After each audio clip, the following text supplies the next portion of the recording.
Hello guys, welcome back to our channel Manav mentor. और आज हम लोग देखने वाले हैं पार्ट 3 ऑफ घोस्ट वॉचर। तो बिना किसी भी देरी के लेट्स गो। जैसे कि हम लोगों ने पिछले चैप्टर में देखा था कि सुक्यू जो है वो अपने सपने में और गहराई में चला जाता है, वहाँ पे एक ऑक्टोपस जैसा क्रीचर होता है जो उसको धीरे धीरे बांधने लग जाता है। तो चलिए अभी वहीं से कंटिन्यू करते हैं। तो हमें यहाँ पे दिखता है कि सुक्यू जो होता है वो नीचे में देख रहा होता है, वहाँ पे ऑक्टोपस जैसा जो क्रीचर होता है, माइट बी ऑक्टोपस, वो किसी चीज को छुपा रहा है। एंड वहीं पे हमें एक स्टोरी सुनाई जाती है। ये स्टोरी होती है एक छोटी सी लड़की और उसके फेवरेट डॉल की। उस डॉल का नाम था मैरी, जिसे वो लड़की हमेशा अपने साथ लेके कहीं ना कहीं घूमती रहती थी। मैरी और वो एकदम बेस्ट फ्रेंड की तरह थे एंड हमेशा साथ ही रहते थे फॉर एवर। लेकिन धीरे धीरे करके जो छोटी लड़की थी वो बड़ी होती गई एंड नए दोस्त बनाती गई। एंड मैरी जो थी वो उसके लिए उतनी ज्यादा इंपॉर्टेंट नहीं रही। एक दिन जो छोटी लड़की थी वो नए घर में जब मूव हो रही थी तो उसने मैरी को कचरे कबार में फेंक दिया एंड उसे ऐसे दिखा दिया कि उसे अब उसकी कोई जरूरत नहीं है। एंड वहीं पे हमें दिखता है कि मैरी जो होती है वो बहुत ही ज्यादा घोस्टली होती है एंड वो उस छोटी सी लड़की को देख रही होती है। फिर बताया जाता है कि बहुत साल बीत चुके हैं एंड बहुत अजीबोगरीब चीजें होने लगी हैं उस लड़की के साथ। एंड तभी उस लड़की को एक कॉल आता है मिस मैरी नाम से। तभी वो लड़की उठा के बोलती है कि मैरी, आई डोंट थिंक कि मैं किसी मैरी को जानती हूँ या फिर किसी का नंबर है मेरे पास। फिर वो उठाने के बाद बोलती है हेलो, कौन है यहाँ पे। एंड दूसरी तरफ में से आवाज आती है कि हे, मैं मैरी हूँ, मैं नीचे में खड़ी हूँ अभी। तभी वो लड़की बोलती है कि क्या तुमने गलत नंबर पे कॉल किया है, मुझे नहीं पता है कि तुम कौन हो। फिर वो कॉल काट देती है। उसके बाद फिर से उसका कॉल बजता है एंड सेम नंबर होता है मिस मैरी नाम से। तभी वो लड़की उठाती है और बोलती है कि हेलो। फिर उधर से आवाज आती है हेलो, मैं मैरी हूँ एंड मैं ऊपर आ रही हूँ। तभी वो लड़की बोलती है कि मैंने तुम्हें पहले ही बोला है कि ये रॉन्ग नंबर है, मैं किसी मैरी को नहीं जानती हूँ। एंड फिर से वो उस कॉल को काट देती है। उसके बाद फिर से उसे कॉल आने लग जाता है। वो लड़की सोचती है कि फिर से यही नंबर, आखिर इस वुमेन का प्रॉब्लम क्या है, ये कितना ज्यादा एनोइंग है। फिर वो उठाने के बाद चिल्लाने लग जाती है उस कॉल में कि आखिर तुम्हें मेरे से क्या चाहिए, मैं पुलिस को फोन कर दूंगी अगर तुम ऐसे ही करते रहोगे। तभी दूसरी तरफ से ये बोला जाता है कि हे, मैं मैरी हूँ, मैं बिल्कुल ठीक तुम्हारे पीछे खड़ी हूँ। जो सुनने के बाद वो लड़की जो होती है वो बोलती है क्या, ये जो आवाज मेरे से आ रही है ये तो। एंड जैसे ही वो पीछे देखती है हमें दिखता है कि वहां पे एक लेडी होती है जिसकी आंखें कवर्ड हैं। वो काइंड ऑफ अच्छी ही दिख रही है बट उसके हाथ में एक बड़ा सा वेपन है जिससे वो घुमाती है एंड उस लड़की को मार देती है। एंड ये जो स्टोरी है ये तो यहीं पे खत्म हो जाती है। फिर सुबह हो जाती है, हमें दिखता है कि स्कूल में एक लड़का होता है जो शिया को बोलता है कि आखिर तुमने इस क्रीपी स्टोरी को कहाँ पे सुना है यूशु शिया। तभी शिया बोलता है कि मैंने एक न्यूज देखा था इस सुबह को जिसने मुझे रिमाइंड करा है इस स्टोरी के बारे में। तभी वो लड़का बोलता है कि आखिर कैसा न्यूज। एंड ये सब चीजें सु सुन रहा होता है। तभी शिया बोलता है कि वो जो मर्डर डॉल का केस था, वो एक फीमेल हाई स्कूल स्टूडेंट थी जो मर्डर करी गई थी अपने घर में एंड उसे स्टैब किया गया था 40 बार से ज्यादा। Nothing and nothing but a doll जो उस नाइफ को होल्ड करके रखी थी उस सीन में पाई गई थी। ये देखो। तभी वो लड़का बोलता है कि ये सुनने में कितना ज्यादा इंसियन और स्पूकी लग रहा है। एंड फिर हमें दिखता है कि वहां पे सू जो होता है वो ऐसे ही ये सारी चीजें सुन रहा होता है। उसके बाद हमें दिखता है कि शनि जो होती है वो सू के पास में आती है और बोलती है कि व्हाट्सअप माय फ्रेंड, आगे तुम इतने ज्यादा स्पेस आउट क्यों हो रहे हो, क्या तुम डे ड्रीमिंग कर रहे हो किसी अनअप्रोप्रिएट चीज को लेके। तभी सू बोलता है कि ओ बकवास करना बंद करो। वेल, क्या तुम्हें पता है कि तुम ड्रीम्स को कैसे इंटरप्रेट कर सकते हो। तभी शन बोलती है कि क्या ड्रीम्स को इंटरप्रेट करना, ऑफ कोर्स, अगर तुम्हें कैसा ड्रीम्स आया था मैं तुम्हें 10% ऑफ देने वाली हूँ क्योंकि तुम एक रेगुलर कस्टमर हो। जो सुनने के बाद सू बोलता है कि वेल, आखिर क्या हो सकता है इसका मीनिंग कि मेरे सपने में एक लार्ज प्लेसेंटा एंड और एक ऑक्टोपस आता है। जिसको सुनने के बाद शन बोलती है कि एक प्लेसेंटा और एक ऑक्टोपस, क्या तुम सबकॉन्शियसली विश कर रहे हो एक बेबी बनाने के लिए एक ऑक्टोपस के साथ। जो सुनने के बाद सू सोचता है कि क्या हैविंग बेबीज, मैं रिबॉर्न हुआ था जब मेरे कार का एक्सीडेंट हुआ था, लेकिन क्या हुआ है मेरे वाइफ और मेरे अनबॉर्न बेबी का, क्या वो अभी भी जिंदा है। एंड वो ये सारी चीजें सोच रहा होता है। तो हमें दिखता है कि शिया सू के पीछे में आता है एंड वो बोलता है कि आखिर तुम दोनों क्या बात कर रहे हो, मैंने सुना है कि तुम दोनों अभी बच्चे पैदा करने के बारे में बात कर रहे थे। तभी सू बोलता है कि क्या तुम मुझे एम्बुश करना बंद करोगे, मैं जस्ट मर जाता है एक हार्ट अटैक से या फिर किसी और दिन में ऐसे ही हार्ट अटैक से मारा जाऊंगा। फिर शिया बोलता है कि रिलैक्स रिलैक्स यंग मैन। फिर शन बोलती है वेल, सैटरडे को तुम मेरे घर पे क्यों नहीं आते हो सू, मेरा जो डैड है वो एक फेमस एग्जॉर्सिस्ट है, मे बी वो तुम्हारी मदद कर सकते हैं इस बार, मैं टेक्स्ट कर दूंगी तुम्हें अपना एड्रेस। जो सुनने के बाद शिया जो होता है वो सू को पकड़ के काइंड ऑफ एनॉट तरीके से बोलता है कि शन ही, आखिर तुम दोनों इतने ज्यादा क्लोज कैसे आ गए और मुझे इनवाइट क्यों नहीं किया जा रहा है, क्या तुम इसे पसंद करती हो। एंड जैसे ही ये बात शिया बोलता है, शिया के मुंह में शन जो बॉक्स पकड़ के रहती है वो मार देती है और बोलती है कि तुम अपना मुंह बंद करो। फिर से डिंग डोंग की आवाज आती है, टाइम पार हो चुका है एंड क्लास डिसमिस हो चुका है। सारे बच्चे जो है वो बाहर जा रहे हैं एंड शिया और सू भी बाहर जा रहे हैं। तभी शिया बोलता है कि क्या तुम सच में शनि के घर जाने वाले हो सैटरडे को। सू बोलता है कि मे बी मेरा जो फोन है वो डेड हो चुका है, सो मेरे पास उसका एड्रेस नहीं है अभी के लिए। तभी सू का जो फोन है वो रिंग होने लग जाता है एंड सू सोचता है कि मैंने तो सोचा था कि मेरा जो फोन है वो डेड हो चुका है। तभी शिया बोलता है कि क्या हुआ, कुछ गलती है क्या? एंड वो बोलता है कि आई थॉट कि तुम्हारा जो फोन है वो डेड हो चुका है। वेल, तो तुम अपने फोन की तरफ में ऐसे क्यों देख रहे हो? फिर सू बोलता है कि इट्स नथिंग, पर मेरा जो बैटरी है वो ऐसे क्यों शो हो रहा है कि ये फुली चार्ज है? एंड आखिर मैरी कौन है जिसका कॉल आ रहा है मुझे? फिर वो कॉल उठाता है एंड बोलता है हेलो, कौन है ये? तभी उधर से आवाज आती है कि हे, मैं मैरी हूँ, क्या मैं तुम्हारी जगह पे आज आ सकती हूँ रात को? जो सुनने के बाद सू काइंड ऑफ ये सोच रहा है कि क्या ये है कौन? फिर वो बोलता है कि तुम स्ट्रेंज। फिर उसने वो जो लड़की होती है यानी कि मैरी, वो कॉल काट देती है ये बस बोलने के बाद। फिर शिया बोलता है कि आखिर कौन था ये, क्या ये एक स्पैम कॉल था? एंड उधर पे सू सोच रहा होता है कि मेरे पास इसका नंबर नहीं है और ना ही मैंने कभी सेव किया था, तो फिर ये कॉलर आईडी कैसे दिखा रहा है? फिर ये जो नंबर है वो शिया को दिखाता है और बोलता है कि क्या तुम इस इंसान को जानते हो? तब शिया बोलता है कि क्या ये शेंडू नहीं है एंड ये तो येस्टरडे का इनकमिंग कॉल लॉग है, क्या तुम्हारा जो फोन है वो ब्रोकन है? जो सुनने के बाद सू जो होता है वो ये सोचता है कि वेट अ सेकंड, शिया इसको देख नहीं पा रहा है, यानी कि ये जो कॉल आ रखा है इसका ये मतलब है कि ये जो कॉल था वो एक घोस्ट से था। जो सोचने के बाद उसके फोन से आवाज आने लग जाती है कि क्या तुम मुझे देख सकते हो, क्या तुम मुझे देख सकते हो, वेट, तुम मुझे देख सकते हो, तुम मुझे देख सकते हो। तभी सू सोचता है घबराते हुए कि शिट, मैंने जैसे घोस्ट का फोन उठा लिया एंड ये मेरे जगह पे आने वाला है, क्या मैं एक्सपोज हो चुका हूँ? आखिर मुझे अभी क्या करना चाहिए? उसके बाद ऐसे ही टाइम पार हो जाता है, रात हो चुकी है एंड सू जो है वो अभी शेंडू लॉ फॉर्म में है, जहाँ पे वो मिरर के सामने जाके ये सोच रहा होता है कि मिस मैरी जो है वो पक्का ही कोई घोस्ट होगी, वरना शिया जो है उसको वो कॉलर आईडी दिख जाती, मैं एक्सपोज हो चुका हूँ, सो डेफिनेटली वो मुझे खाने के लिए आएगी। वेल, उसने मेरे लिए डिनर रिजर्वेशन भी लेके रखा है, तो मुझे कोई ना कोई सोल्यूशन ढूंढना पड़ेगा जल्दी से जल्दी। और ये लो, फिर से कॉल आ चुका है, मैं भाग भी नहीं सकता हूँ इस चीज से। वेल, मुझे इस कॉल को उठा ही लेना चाहिए, पर इससे मुझे कुछ यूजफुल इन्फॉर्मेशन ही मिल जाएगा। फिर वो कॉल उठाता है और बोलता है हेलो। ऑपोजिट साइड से ये आवाज आती है कि हाय, ये मैरी है, तुम अभी तक घर पे नहीं आए हो राइट? सो मैं एंट्रेंस में खड़ी हूँ शेंडू लॉ फॉर्म के, और वो कॉल काट देती है। जो सुनने के बाद सू और ज्यादा घबरा जाता है। वो सोचता है कि आखिर इसे कैसे पता है कि मैं कहाँ पे हूँ, क्या इसके पास कोई जीपीएस ट्रैकर वगैरह ऐसी चीज है क्या? तभी उसके थोड़े टाइम बाद ही उसे फिर से कॉल आता है एंड सू उसे उठाता है एंड उस कॉल में ये बोला जा रहा है कि हाय, इट्स मी अगेन, मैं एंटर कर रही हूँ लॉ फॉर्म को अब। एंड हमें दिखता है कि वो एक लेडी होती है जो हील्स पहन रखी है, उसकी हाथ बहुत अजीब है, नाखून बड़े बड़े हैं। एंड तभी सू को फिर से कॉल आता है, हाय, मैं बाथरूम के बाहर ही खड़ी हूँ और मैं एंटर करने वाली हूँ। सू सोचता है कि ये बहुत ही ज्यादा लेट हो चुका है। अब वो देख पा रहा है कि उसके बाथरूम में कोई एंटर कर रहा है जिसके बाल लंबे हैं, वो अंदर घुसे जा रही है। फिर वो जो एंटिटी होती है वो अंदर घुस के बोलती है हेलो, मैं मिस मैरी हूँ। उसके बाद हम देखते हैं कि मिस मैरी जो होती है वो एंटर कर चुकी है बाथरूम में एंड उसके हाथ में एक बड़ा सा वेपन है एंड मिस मैरी की आंखें कवर्ड हैं and she is looking kind of pretty but scary at the same time. वो उसके पास जाके ये बोलती है कि हेलो, मैं मिस मैरी हूँ और मैं करेंटली सीधा तुम्हारे पीछे हूँ। एंड जैसे ही वो ये बात बोलती है वो अपना वेपन उठाती है और डायरेक्टली सुक्यू पे वार करती है। सुक्यू जो होता है वो उस टाइम पे पता नहीं क्या सोच रहा होता है, बट मिस मैरी का जो वेपन है वो अचानक से बीच रास्ते में ही रुक जाता है एंड हमें दिखता है कि मिस मैरी जो है वो कुछ सोच रही है उस टाइम पे। एंड हमें दिखाया जाता है कि सुक्यू ने अपना अपीयरेंस बदल लिया है और वो भी अपने घोस्ट फॉर्म में आ चुका है, जिसके वजह से मिस मैरी जो है वो उसे एज अ घोस्ट ही देखेगी, ना कि एज अ ह्यूमन। फिर वो ये बोलती है कि हाय, मैं मैरी हूँ, मैं ढूंढ रही हूँ, मैं किसको ढूंढ रही थी, आखिर तुम कहाँ पे हो? एंड वहीं पे सू ये सोच रहा होता है कि ये जो पेंटेड स्किन है इसको मैं बस लिमिटेड टाइम के लिए ही यूज कर सकता हूँ एज अ घोस्ट, एंड जितने बार मैं इसको यूज करूंगा और जितने बार मैं किसी घोस्ट से कांटेक्ट में रहूंगा जैसे कि ये, उतने ही जल्दी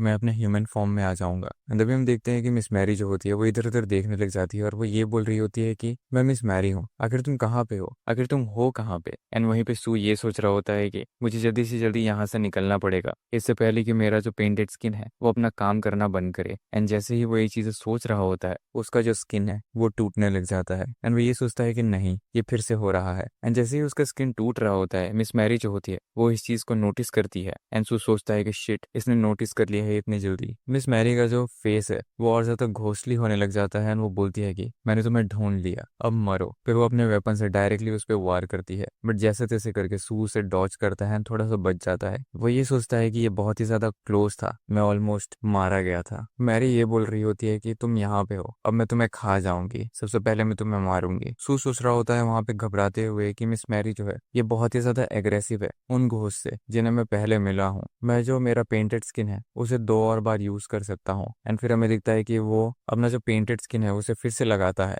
एंड फिर वो वहां से भागने लग जाता है, ये सोचते हुए कि अभी मेरे पास एक चांस है यहाँ से भागने का। तभी मिस मैरी ये बोल रही होती है इधर उधर देखते हुए कि तुम कहाँ पे हो, मैं तुम्हें ढूंढ ढूंढूंगी, और तुम हो कहाँ पे, जल्दी से बताओ। सू उधर पे भाग रहा होता है ये सोचते हुए कि मुझे यहाँ से जितने जल्दी हो सके निकलना पड़ेगा, और मेरा जो सर है मुझे कैसे भी करके जागे रहना पड़ेगा, अदरवाइज मैं मारा जाऊंगा। एंड उसका जो चेहरा है वो फिर से टूटने लग जाता है। वो ये सोचता है कि मैं इस पोस्चर को ज्यादा देर तक मेंटेन नहीं कर सकता हूँ एंड मेरे स्किन को। एंड जैसे ही वो उसका फेस टूट रहा होता है, मिस मैरी को फिर से उसका सेंस हो जाता है कि वो कहाँ पे है। फिर वो फिर से उसके पीछे भागने लग जाती है, उसका फेस डिस्टॉर्टेड जैसा है। वो ये बोलती है कि मैंने तुम्हें ढूंढ लिया, अब मरोगे तुम, मैं तुम्हें मार डालूंगी, मरो। फिर वो दूसरे रूम में आ जाती है जहाँ पे सू होता है एंड वो वहां पे आके देखती है कि वहां पे कोई भी नहीं है। वो ये सोचती है कि ये फिर से डिसअपियर हो गया है एंड वो उधर पे घूम रही होती है उसे ढूंढते हुए। सो उधर पे नीचे में एक डेस्क के नीचे छुपा हुआ है। मैरी जो होती है वो ये बोल रही होती है कि अगर तुम हो कहाँ पे मैं तुम्हें मार डालूंगी, अगर तुम हो कहाँ पे मैं तुम्हें मार डालूंगी। सू एकदम चुपके से नीचे छुपा हुआ होता है साइलेंस में। वो ये सोचता है थोड़ी देर के बाद कि क्या वो जा चुकी है, बट उसी मोमेंट पे मैरी जो होती है वो उसे ढूंढ लेती है और बोलती है तो तुम यहाँ पे हो। एंड फिर से वो अपने वेपन से सू की तरफ वार करती है। सू सोचता है कि शिट, इसने मुझे ढूंढ लिया। एंड मैरी फिर से अपना वेपन यूज करती है एंड आसपास की सारी चीजें उधर पे गिर जाती है। वो ये बोलती है कि इस बार तो तुम मारे ही जाओगे, बट उधर पे थोड़ा सा धूल वगैरह होता है एंड वो फिर सोचने लग जाती है कि आखिर ये गया कहाँ पे, मैंने जस्ट इसे देखा था। एंड उधर पे सू जो होता है उसने फिर से अपना पेंटेड स्किन वाला पावर जो है वो यूज किया है। वो ये सोच रहा होता है कि ये मेरा आखिरी टाइम है सरवाइव करने के लिए, सो मुझे कैसे भी करके होल्ड करके रखना पड़ेगा इसे। वहीं पे मैरी जो होती है वो बावली हो रखी है। वो ये चिल्लाते हुए बोल रही है कि आखिर तुम हो कहाँ पे, क्या तुम मेरे साथ खेल रहे हो, तुम मेरे साथ तब से खेल रहे हो जब से मैं यहाँ पे आई हूँ, आखिर तुम हो कहाँ पे, मैं तुम्हें मार डालूंगी। एंड वो ये चीज बोलते हुए अपना जो वेपन है वो इधर उधर स्विंग करने लग जाती है पागलों के जैसे। सू सोच रहा होता है कि क्या ये इतनी ज्यादा वाइल्ड हो चुकी है, मुझे कैसे भी करके काम रहना पड़ेगा ऐसे पोजीशन पे, और ये मेरा लास्ट टाइम है कि मैं इसको यूज कर सकता हूँ, और मेरा जो स्किन है वो डिसअपियर हो रहा है इवन फास्टर इस बार। एंड जैसे ये सारी चीजें हो रही होती है, सू का मतलब जो स्किन है वो फिर से टूट रहा है। एंड वहीं दूसरी तरफ मैरी जो होती है वो पूरे तरीके से ट्रांसफॉर्म हो चुकी है एक घोंसली फिगर में, चिल्लाते हुए कि आखिर तुम हो कहाँ पे, मैं तुम्हें देख सक रही हूँ। यानी कि सू का जो स्किन है वो फिर से टूट चुका है एंड वो उसी की तरफ डायरेक्टली देख रही है। बट जैसे ही ये मोमेंट होता है, सू फिर से अपना जो पेंटेड स्किन है उसको यूज करता है एंड उसका जो फेस है वो और ज्यादा घोंसली हो चुका है। ये फोर्थ टाइम है कि उसने ये पावर जो है वो यूज करी है। यूजुअली उसका लिमिट 3 बार का होता है। सू ये सोचता है कि नहीं, तुम मुझे नहीं देख सकती हो, तुम बस प्रिटेंड कर रही थी, मैं इसे एक और बार ट्राई करने वाला हूँ, ये मेरा फोर्थ टाइम होगा। वेल आई कांट, मैं इसे और देर तक होल्ड नहीं कर सकता हूँ। वहीं पे वो खड़ा ऐसे होता है एंड मैरी जो होती है वो वहां से जाने लग जाती है ये बोलते हुए कि तुम कहाँ पे हो, मैं तुम्हें मार डालूंगी। फिर वो वहां से चली जाती है। सू सोचता है कि फाइनली ये जा चुकी है। एंड तभी उसे एक कॉल आता है जिस कॉल में मैरी ही होती है। वो ये बोलती है कि हाय, मैं मैरी हूँ, मैं फिर से आऊंगी किसी और टाइम में और किसी और दिन तुम्हें मारने के लिए। जिसको सुनने के बाद सू सोचता है कि ये कितनी ज्यादा परसिस्टेंट है, मेरा जो माइंड है वो पूरे तरीके से एक मैस हो चुका है और मैं क्रेजी हो रखा हूँ। एंड उसका जो फेस है वो डिसअपियर होने लग जाता है, उसका बॉडी पूरी तरीके से पेन कर रहा है, उसका हार्ट बीट बढ़ चुका है। वो ये सोच रहा होता है कि नहीं, मैं खुद को पागल होने नहीं दे सकता हूँ, मुझे अपने ह्यूमन सेल्फ में जल्दी से जल्दी आना पड़ेगा। मैंने जस्ट जो पेंटेड स्किन है उसे 4 बार यूज किया है, मैंने अपना लिमिट को तोड़ दिया है। एंड उसके अलावा ये मेरा सबसे क्लोजेस्ट एनकाउंटर था जिसमें मैं एक नियर डेथ सिचुएशन को फेस कर रहा था। ये इतना ज्यादा हार्ड है अवॉइड करना ये घोस्ट को एंड जस्ट सर्वाइव करना इस दुनिया में। एंड ये सब चीजें होने के बाद हमें दिखता है कि रात का टाइम ज्यादा हो चुका है एंड वो सू जो होता है वो बाहर आ रहा है अपने ऑफिस से, यानी कि शेंडू लॉ फॉर्म से। वो ये सोच रहा होता है कि मुझे घर चले जाना चाहिए अब। तभी उसे उधर से आवाज आती है, एक्सक्यूज मी, क्या तुम सुकी हो? एंड वो देखता है कि वहां पे मिस्टर बीटेंग होते हैं। वो ये बोलते हैं कि मिस्टर बीटेंग। एंड मिस्टर बीटेंग जो होता है यानी कि बीटेंग, वो ये बोलते हैं कि क्या तुम अभी अपने काम से बाहर निकले हो, तुम इतना ज्यादा पेल क्यों लग रहे हो? सू बोलता है कि मैं बस कुछ टायर्ड हूँ ओवर वर्क की वजह से। फिर बीटेंग बोलता है कि तुम्हें देख के ऐसा लग रहा है कि तुम्हें डिजर्ट्स की जरूरत है, चलो मेरे साथ, हम थोड़ा सा स्ट्रॉबेरी केक साथ में खाएंगे और ये मेरा ट्रीट होगा तुम्हारे लिए। वेल मैं एक मेंबर हूँ लू सिटी के डिजर्ट क्लब का। तभी सू बोलता है कि ये बहुत ही ज्यादा काइंड है आपके लिए, बट इस बार मैं घर जाना चाहता हूँ। एंड वो मनी मन में ये सोचता है कि लू सिटी डिजर्ट क्लब आखिर ये क्या चीज होती है। तभी जब वो दोनों बात कर रहे होते हैं उधर से हमें 2 लोग आते हुए दिखते हैं, जिनमें एक होता है ऑफिसर मुही और दूसरी ऑफिसर होती है शिवाई। जो ये बोलते हैं कि मिस्टर बीटेंग, हमने पकड़ लिया है उस सस्पेक्ट को, वो चाइल्ड अब्डक्शन केस का। जो प्रोसिक्यूटर है वो चाहता है कि आप इंटरोगेशन में मदद करें। एंड तभी शिवाई आके एक पार्सल जैसी चीज बीटेंग को देती जाती है और बोलती है कि ये आपके लिए है। तभी बीटेंग अपने हाथ से एक गम जैसी कोई चीज, काइंड ऑफ डिजर्ट जैसी कोई चीज थ्रो करता है सूक्यू की तरफ और बोलता है, आई गेस हमें एक रेन चेक चाहिए होगा डिजर्ट के मामले में, फिलहाल के लिए ये लो तुम। जिसे सू पकड़ता है एंड वो तीनों जाने लग जाते हैं। तभी मुही जो होता है वो बीटेंग को ये बोलता है कि मैंने सुना है कि जो सस्पेक्ट है वो कुको बर्ड ग्रुप से है। जिसको सुनने के बाद सू ये सोच रहा होता है कि कुको बर्ड वो लेजेंडरी डेमन बर्ड जो स्टील करता है लोगों के बेबीज को, whatever, as long as की वो चीज घोस्ट से रिलेटेड ना हो वो ठीक ही है। एंड तभी वो उस कैंडी को खाने लग जाता है एंड बोलता है कि ये कैंडी तो बहुत अच्छा है। उसके बाद हमें दिखाया जाता है कि बीटेंग जो होता है वो गाड़ी में बैठा होता है, वो ये सोच रहा होता है कि कुको बर्ड एक चाइल्ड अबडक्शन का केस लुक्स लाइक कि हम लोग बिजी होने वाले हैं बहुत जल्दी ही। और उसके हाथ में जो घड़ी होती है वो अभी भी बहुत ही ज्यादा अजीब दिख रही है, उसमें ब्लड लगे हुए हैं, फ्लावर जैसा कुछ तो बना हुआ है।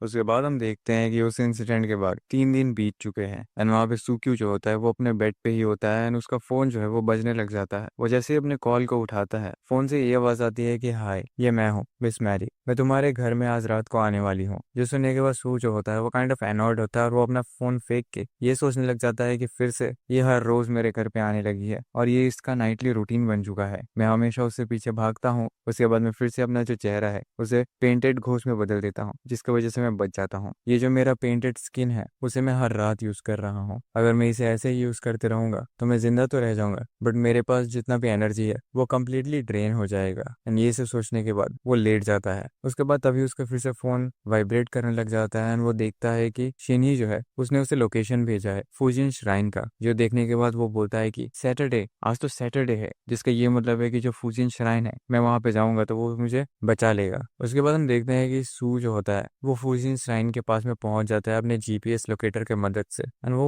उसके आगे जाके ये सोचने लग जाता है कि वाओ, मैं फाइनली यहाँ पे है। जो फूजिन श्राइन है वो कितना ज्यादा ग्रैंड है। इट सीम्स कि मेरे जितने भी लॉन्ग हेल्ड फियर्स थे एंड सप्रेस्ड इमोशंस थे वो डिसअपियर हो चुके हैं जब से मैं यहाँ पे आया हूँ। So there must be something जो वर्क कर रहा है फूजिन श्राइन में। एंड जैसे ही वो अंदर घुसता है वहां पे दिखता है वहां पे एक बोर्ड होता है जिसमें ये लिखा हुआ है कि जो श्राइन है वो टेम्पररी क्लोज है आज। जो देखने के बाद वो सोचता है कि क्या ये एक आज बंद है। शिनी जो है वो कितनी ज्यादा अनरिलायबल है। तभी जब वो ये सारी चीजें सोच रहा होता है उधर पे शिनी की आवाज आती है, सो क्यों तुम यहाँ पे आ चुके हो। वो ये बोलती है कि सॉरी, आज यहाँ पे बहुत सारे लोग थे सो मैं तुम्हें ऐसे ही डायरेक्टली ग्रीट करने के लिए नहीं आ पाई, तो तुम्हें मेरे साथ आना पड़ेगा। तभी फिर वो ये बोलने लग जाती है कि हम लोग अभी कलेक्टर्स ऑक्शन रख रहे हैं आज, सो जो श्राइन है उसे पब्लिक के लिए क्लोज कर दिया गया है। तभी सू बोलता है कि क्या एक ऑक्शन कलेक्टर्स के लिए। फिर वो बोलता है अंदर घुसते हुए कि सो तुम्हारे जो डैड है वो इंटरेस्टेड है एंटीक्स वगैरह में। तभी शिन बोलती है कि ये ऑप्शन नहीं है एंटीक्स के लिए, ये फैंटम रेलिक्स के लिए है। जिसको सुनने के बाद सू बोलता है कि क्या फैंटम रेलिक्स। तभी शिन ही बोलती है कि हाँ, यही मैंने बोला, ये ट्रेजर्स होते हैं जो घोस्ट वगैरह छोड़ के जाते हैं। सिंस मैंने परफॉर्म किया था एक एक्सोर्सिज्म तुम्हारे लिए लास्ट टाइम, तो तुम्हें इन सब चीजों के बारे में पता होना चाहिए कि इस दुनिया में घोस्ट है। जिसको सुनने के बाद सू जो होता है वो शिनी के सामने उतना रिएक्ट नहीं करता है बट मनी मन में वो बहुत कुछ सोच रहा होता है। वो उसके सामने यही बोलता है कि हाँ तुमने सही कहा, बट वो माइंड में ये सोचता है कि ऑफ कोर्स मैं जानता हूँ कि इस दुनिया में घोस्ट है और यहाँ पे बहुत सारे टेरिफाइंग चीजें भी हैं जो मैं देख सकता हूँ जो तुम इमेजिन भी नहीं कर सकती हो। फिर वो शिनी को बोलता है कि तो फिर आखिर जो घोस्ट है वो यहाँ पे कैसे आ गया। एंड वो बोलती है कि मेरे पास कोई आइडिया नहीं है इसका, हाउएवर ये रिलेटेड होता है पीपल के ऑब्सेशन से, नेचुरल फिनोमिनन्स या फिर लेजेंड्स। फिर से वो बोलता है कि जो फैंटम रेलिक्स है वो रेयर ऑब्जेक्ट्स होते हैं, है ना। एंड वो बोलती है ऑफ कोर्स जो फैंटम रेलिक्स होते हैं वो पावर देते हैं ओनर को, वेरियस मिस्टीरियस स्किल्स वगैरह भी। तभी सू जो है वो हैरान होते हुए बोलता है कि बट तुमने जब एक्सोर्सिज्म परफॉर्म किया था मेरे ऊपर लास्ट टाइम तो ऐसा कुछ भी रिसीव नहीं हुआ था उस घोस्ट से। तभी शिनही जो होती है वो एनॉइड चेहरा बना के घूम के बोलती है कि ऑब्वियसली जो घोस्ट पास ऑन होते हैं अदर साइड में वो फैंटम रेलिक छोड़ के जाते हैं पीछे में। मुझे तुम्हें एक्सप्लेन करने दो इस तरीके से कि जो घोस्ट होते हैं जिन्हें पास ऑन किया जाता है अदर साइड पे वो बेसिकली ट्रांसेंड होते हैं, यानी कि अब उन्हें आफ्टर लाइफ मिलेगा क्योंकि उन्होंने डिसाइड किया है कि वो अपने जो ऑब्सेशन है उन्हें छोड़ के जाएंगे। एक्सोर्सिज्म जो होता है उसमें इविल घोस्ट को डिसअपियर किया जाता है फोर्सफुली, इसीलिए ये इम्पॉसिबल होता है घोस्ट के लिए पास ऑन होना। सो शायद से अब तुम्हें अच्छे से समझ में आ रहा होगा। जो सुनने के बाद सू काइंड ऑफ थोड़ा सा बोर्ड टाइप का हो रखा है। फिर शिन बोलती है कि ऑल्दो इस दुनिया में बहुत सारे घोस्ट हैं बट हमें चिंता करने की कोई जरूरत नहीं है। ये जो जोन है वो एक सेफ जोन है और वो जो अनक्लीन घोस्ट है वो यहाँ पे अंदर में नहीं आ सकते हैं। जो सुनने के बाद सू जो होता है वो एक अजीब सा चेहरा बनाता है और वो सोचता है कि घोस्ट अंदर में नहीं आ सकते हैं, ये कितना ज्यादा बुलशिट है। फिर शिनी बोलती है कि अगर तुम इतने ज्यादा डेज्ड अप क्यों हो, क्या तुम्हें डर लग रहा है? तुम्हें जल्दी चलना चाहिए। एंड सू जो है वो ये सोच रहा है कि इतना बड़ा घोस्ट फ्लोट कर रहा है श्राइन के ऊपर, ये सेफ जोन घंटा, एंड वो जो घोस्ट होता है वो बहुत ही ज्यादा बड़ा है, और वो ये बोल रहा है कि क्या तुम मुझे देख सकते हो, क्या तुम मुझे नहीं देख सकते हो, वही सेम चीज सू के तरफ देखते हुए।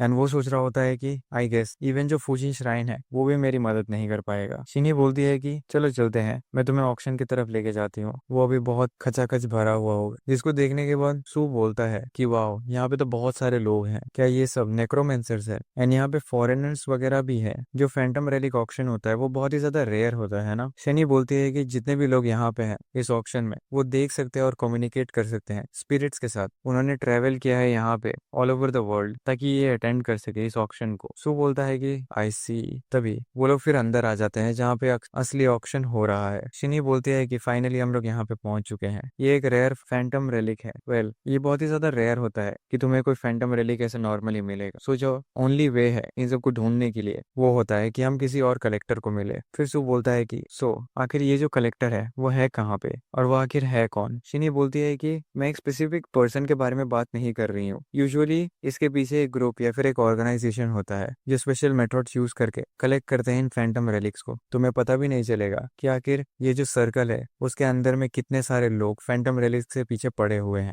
जिसको सुनने के बाद सू सोचता है कि क्या ये इतने ज्यादा प्रीशियस है? मैं यहाँ पे कुछ दिन ही आया हूँ और मैंने ऑलरेडी 2 फैंटम रेलिक्स को कलेक्ट कर लिया है, बट ये जो कलेक्टर है ये सुनने में प्रिटी कूल लग रहा है। मुझे और ज्यादा इन्फॉर्मेशन निकालनी पड़ेगी। फिर वो बोलता है कि क्या ये एक फैंटम रेलिक है? इसके पास तो इवन एक नाम है, एडोगावा रेनपोस ग्लासेस, $3 करोड़, यानी कि 3 मिलियन, यानी कि $30 मिलियन।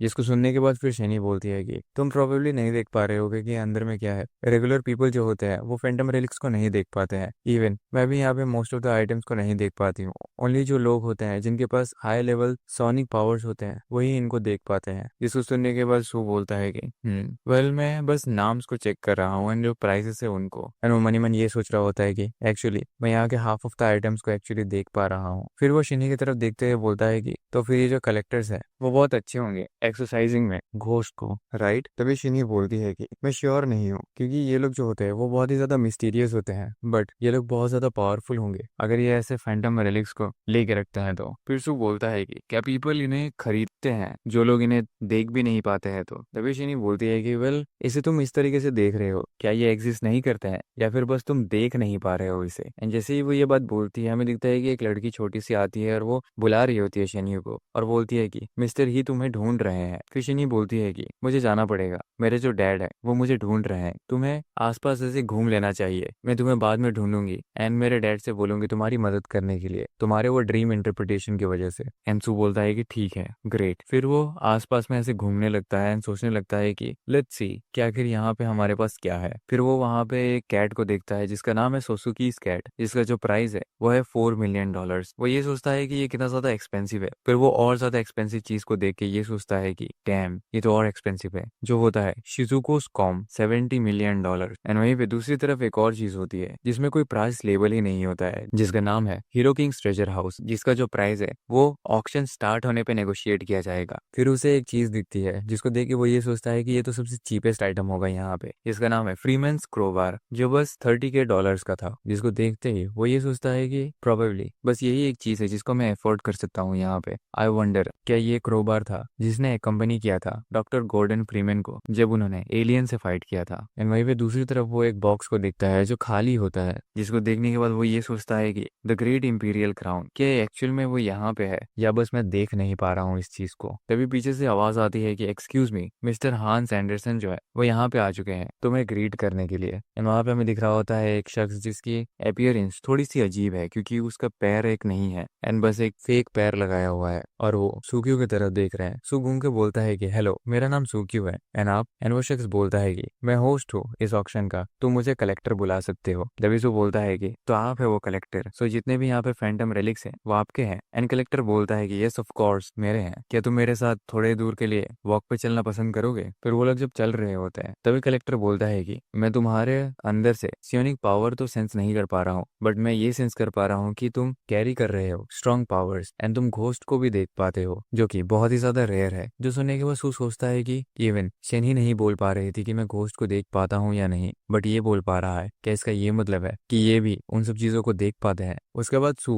कलेक्टर को ये बोलता है कि सो डैट मीन्स क्या भी उन चीजों को देख पा रहे हैं जो हमारे शराइन के ऊपर फ्लोट कर रहे हैं? एंड कलेक्टर बोलता है कि ऑफ कोर्स, अगर मैं उन्हें नहीं देख पाता तो मैं कभी कलेक्टर नहीं बन पाता। जो सुनने के बाद सू जो होता है वो बहुत ही ज्यादा एक्साइटेड हो जाता है एंड ये सोचता है कि ग्रेट, फाइनली मैंने एक ऐसे इंसान को ढूंढ लिया है जो मेरे ही तरह है। शीन ही सही थी, कलेक्टर्स जो होते हैं वो बहुत ही ज्यादा पावरफुल लोग होते हैं एंड ये बहुत ही ज्यादा सही डिसीजन था मेरे लिए फूजिन श्राइन को विजिट करने के लिए आज। तभी कलेक्टर बोलता है कि हावेवर जो बेस्ट है वो ये है कि अगर तुम इन्हें इग्नोर कर पाओ तो वो जो दोनों फॉक्स घोस्ट है वो बहुत पावरफुल है और सब उन्हें नहीं देख पाते हैं एंड वहां पे हमें फॉक्स घोस्ट दिख रहे हैं जिनके गले में बेल लगी हुई है। तभी कलेक्टर फिर बोलता है कि मैं और ज्यादा इंटरेस्टेड हूँ तुम्हें लेके अब। फिर सू जो होता है वो काइंड ऑफ नर्वस होकर ये सोचता है कि यहाँ पे दो फॉक्स घोस्ट है, लेकिन अगर मैं कंपेयर करने जाऊँ उस चीज से तो जो फॉक्स घोस्ट है वो इतने ज्यादा टेरिफाइंग नहीं लग रहे हैं, क्योंकि सू को उस कलेक्टर से भी ज्यादा स्ट्रॉन्ग घोस्ट दिख रहे हैं। एंड वो फिर ये सोचता है कि अच्छा, जो कलेक्टर है वो इतना ज्यादा पावरफुल भी नहीं है। जहाँ ये सारी चीजें चल रही होती है वहीं दूसरी तरफ हमें दिखाया जा रहा है कि जो फूजिन श्राइन का गेस्ट लॉन्च है उसमें लोग बैठे हुए हैं एंड वहां पे दो लोग हैं, एक है पुलिस कमांडर लेफ्ट साइड में और पुलिस ऑफिसर राइट साइड में। वहीं पे मिस्टर शेन जो चीफ प्रीस्ट है यानी कि शिन्ही के फादर और यूजिंग टेम्पल के एबॉर्ड एंड श्यावी जो कि उनका डिसाइपल है वो सब भी हैं। तभी जो पुलिस कमांडर है वो ये बोलते हैं कि एक स्पेशलिस्ट इंटरोगेटर ने हमारी मदद की है एंड ढूंढा है बहुत सारी इन्फॉर्मेशन जो कुकर बोर्ड ग्रुप है उनको लेके। कुछ दिन पहले ही जो इंटरोगेशन रूम था उसमें अटर्नी बीटेंग आए थे और हमारे लोगों ने उनसे पूछा था कि अटर्नी बीटेंग आखिर आपने क्या ढूंढा है। उन्होंने बोला कि ये एक ऑर्गेनाइज क्राइम है, जो क्राइम बॉस है उसे बुलाया जाता है एज द कुको बर्ड एंड जो लोग है जो उसके लिए काम करते हैं एंड बच्चों को किडनैप करते हैं उन्हें बोला जाता है घोस्ट फ्यूनिक्सेस। जो कुको बर्ड है वो सिलेक्ट करता है अपने टारगेट्स को एंड मार्क करता है घोस्ट फ्यूनिक्स के लिए ताकि वो उन्हें किडनैप कर सके। तभी वहां पे जो ऑफिसर होता है वो बीटेंग को बोलता है कि क्या आपको उनके मोटिव एंड वो कहाँ पे छुपे हुए हैं उसके बारे में पता चला? फिर बीटेंग बोलता है कि जो मोटिव है वो अभी तक क्लियर नहीं है। जो घोस्ट फ्यूनिक्सेस है वो ऑर्डर्स फॉलो करते हैं बस। अगर हमें उनके मोटिव को जानना है तो हमें पहले कुको बर्ड को पकड़ना पड़ेगा। और हाँ, जो अबडक्टेड चिल्ड्रंस है वो छिपे हुए हैं अबांडन गारमेंट फैक्ट्री में जो 4 ब्लॉक दूर है यहाँ से। जो सुनने का वो जो ऑफिसर होता है वो बोलता है कि बस 4 ब्लॉक दूर वो तो वही गारमेंट फैक्ट्री है जो एक्सप्लोड हुआ था कुछ टाइम पहले ही। मुझे बिलीव नहीं हो रहा है कि ये लोग हमारे नाक के नीचे ये सब चीजें कर रहे हैं। क्या उनको थोड़ा सा भी रेस्पेक्ट नहीं है हमें लेके? एंड ये बोलते हुए बहुत ही ज्यादा जो ऑफिसर होता है वो गुस्से में होता है। फिर वो बोलता है टीम जल्दी से तैयारी करो वहां जाने के लिए। तभी उसकी टीम बोलती है यस सर यस सर। वहीं भी हम नोटिस करते हैं कि जो बेटेंग होता है वो पीछे में खड़ा होकर काइंड ऑफ स्माइल दे रहा होता है। और यहाँ पे जो पुलिस कमांडर होता है वो ये बोलता है कि लेटर हमारी जो टीम है जो गई थी उन मेंबर्स को पकड़ने के लिए कुको बर्ड ऑर्गेनाइजेशन की अराउंड मिडनाइट लास्ट नाइट को। फिर जो पुलिस ऑफिसर है वो बोलता है कि हाउएवर हम लोगों ने उनसे कांटेक्ट लूज कर दिया है तब से जब से वो गारमेंट फैक्ट्री में एंटर हुए हैं। जो सुनने के बाद शिनी का जो फादर होता है मिस्टर शेन जो कि चीफ प्रीस्ट है वो बोलता है कि कुको बर्ड। फिर आबोट बोलता है कि आई डोंट थिंक कि मैंने सभी सुना है ये नाम cuckoo bird and it doesn't seem कि ये मैच करता है किसी भी इंफॉर्मेशन से जिसे मुझे पता है या फिर हमें पता है। चीफ प्रीस्ट क्या ये वही है? तभी मिस्टर शैन जो होता है वो बोलते हैं आबोट आई थिंक कि हम दोनों सेम चीज के बारे में सोच रहे हैं। जो सुनने के बाद जो कमांडर होता है वो बोलता है कि आखिर आप लोगों के थॉट्स क्या है, प्लीज एक्सप्लेन। नॉट ओनली हम लोगों ने लूज कांटेक्ट कर दिया था हमारे टीम के साथ, जो चिल्ड्रन है वो अभी भी डिसअपियर हो रहे हैं एट द सेम टाइम और हमारे पास टाइम नहीं है। तभी आबोट बोलता है कि हमारा जो गैस है वो ये है कि एक घोस्ट डीमन है from the depth of the earth वो अराइज हो चुका है उस जगह पे। ये मेरा डिसाइपल है शिवी और ये रेस्पॉन्सिबल होगा तुम्हारे साथ काम करने के लिए इस केस में इस बार। तभी शिवी बोलता है कि यस अबॉट। फिर जो कमांडर है वो ये बोलता है कि अबॉट बहुत सारे लाइफ जो है वो स्टेक पे है तो हम होप कर रहे हैं कि आप हमारे साथ काम करेंगे डायरेक्टली चीफ प्रीस्ट के साथ मिलके। तभी अबॉट बोलता है कि हम लोग साथ में मिलके इस केस में डायरेक्टली काम नहीं कर सकते हैं। अगर हम करेंगे तो हम लोग ऐसे घोस्ट डीमंस को बाहर लेके आ जाएंगे जिन्हें सबड्यू करना बहुत मुश्किल है और ये बहुत ही ज्यादा लेट हो चुका होगा। चीफ प्रीस्ट और मैं हम दोनों का जो super natural power and senses है वो बहुत ही ज्यादा स्ट्रांग है। सो जो घोस्ट है जो हम देख सकते हैं अट्रैक्ट कर सकते हैं वो और ज्यादा टेरिफाइंग है। मेरा जो डिसाइपल है उसके पास स्ट्रांग पावर्स नहीं है अभी के लिए तो, सो वो ऐसे घोस्ट को नहीं बाहर करेगा जो इतने ज्यादा हाई स्ट्रांग है and deep down the earth तो बिल्कुल भी नहीं। इट्स बेस्ट कि अगर ये हैंडल करेगा इस केस को तो, और यही रूल है जो हम फॉलो करते हैं, the less you see the safer it is. जो सुनने के बाद जो कमांडर है वो बोलता है कि आई सी, तो फिर हमें एक नया प्लान बनाना पड़ेगा और एक अलग टीम को ढूंढना पड़ेगा एक्सप्लोर करने के लिए उस अबैंडन्ड गारमेंट फैक्ट्री को। एंड यहीं पे ये जो चैप्टर है वो खत्म हो जाता है।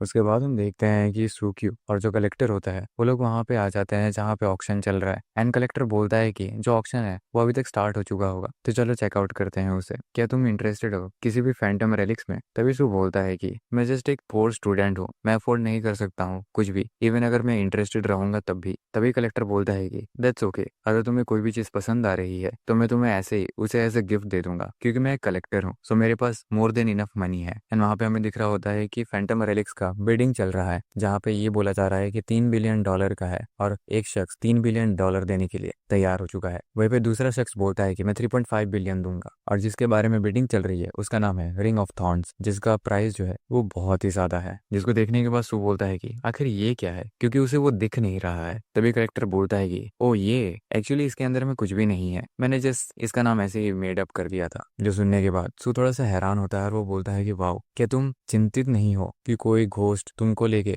रिवेंज लेने वाला होगा या फिर कोई इंसान जिसने इसको खरीदा होगा। तो जो कलेक्टर होता है वो ये बोलता है कि इन लोगों को डिफरेंस नहीं पता है, लोग जो होते हैं वो हमेशा ट्रस्ट करते हैं जो वो बिलीव करते हैं मोर देन एनीथिंग जो वो देख पाते हैं। उसके बाद कलेक्टर बोलता है कि क्या तुम इंटरेस्टेड हो एक कलेक्टर बनने में। जो सुनने के बाद वो काइंड ऑफ थोड़ा सा शॉक में चला जाता है। वो बोलता है कि क्या तुम ये बोल रहे हो मुझे। फिर कलेक्टर एक एनवेलप पास करता है और बोलता है कि ये लो, इसमें एड्रेस है तो 8 बजे से पहले इस जगह पे पहुंच जाना कल। और उस एनवेलप में लिखा होता है इनविटेशन ब्लैक गेट क्लब के लिए। जिसको देखने के बाद सू बोलता है कि आखिर क्यों तुम मुझे ऐसे इनवाइट कर रहे हो, तुम मुझे बस 10 मिनट के लिए जानते हो। एंड वो कलेक्टर बोलता है कि डेफिनेटली मेरे पास कोई एक रीजन है तभी मैं तुम्हें इनवाइट कर रहा हूँ। बिसाइड्स तुम उस ओशन में ऐसे ही हमेशा के लिए लॉस्ट नहीं रहना चाहते हो, राइट। जो सुनते ही सू बहुत ही ज्यादा घबरा जाता है। वो सोचता है कि क्या लॉस्ट इन द ओशन, इसका ये मतलब है कि इसको पता है कि मेरे साथ क्या हो रहा है। उसके बाद हमें दिख रहा होता है कि सू श्राइन से बाहर निकल रहा है और उसके हाथ में एक क्रोबार है और ऊपर में हमें ये बताया जा रहा है कि न्यूटन का जो फर्स्ट लॉ है उसमें ये होता है कि एक ऑब्जेक्ट अगर रेस्ट पे है तो वो रेस्ट पे ही रहती है, और अगर वही ऑब्जेक्ट मोशन में है तो वो मोशन में ही रहती है एट कांस्टेंट स्पीड, वो भी एक स्ट्रेट लाइन में, अनलेस उस पे कोई एक अनबैलेंस्ड फोर्स अप्लाई नहीं हो रहा है। जिसको देखने के बाद सू सोचता है कि फ्रीमैन्स क्रोबार, ऑफ कोर्स उसने मुझे ऐसे गिफ्ट सबसे चीपेस्ट आइटम दिया है, सो आखिर मुझे इसका इस्तेमाल कैसे करना चाहिए। वेल मुझे टेस्ट करना चाहिए एक रॉक के साथ पहले। एंड वो उस क्रोबार से उस रॉक को टच करता है।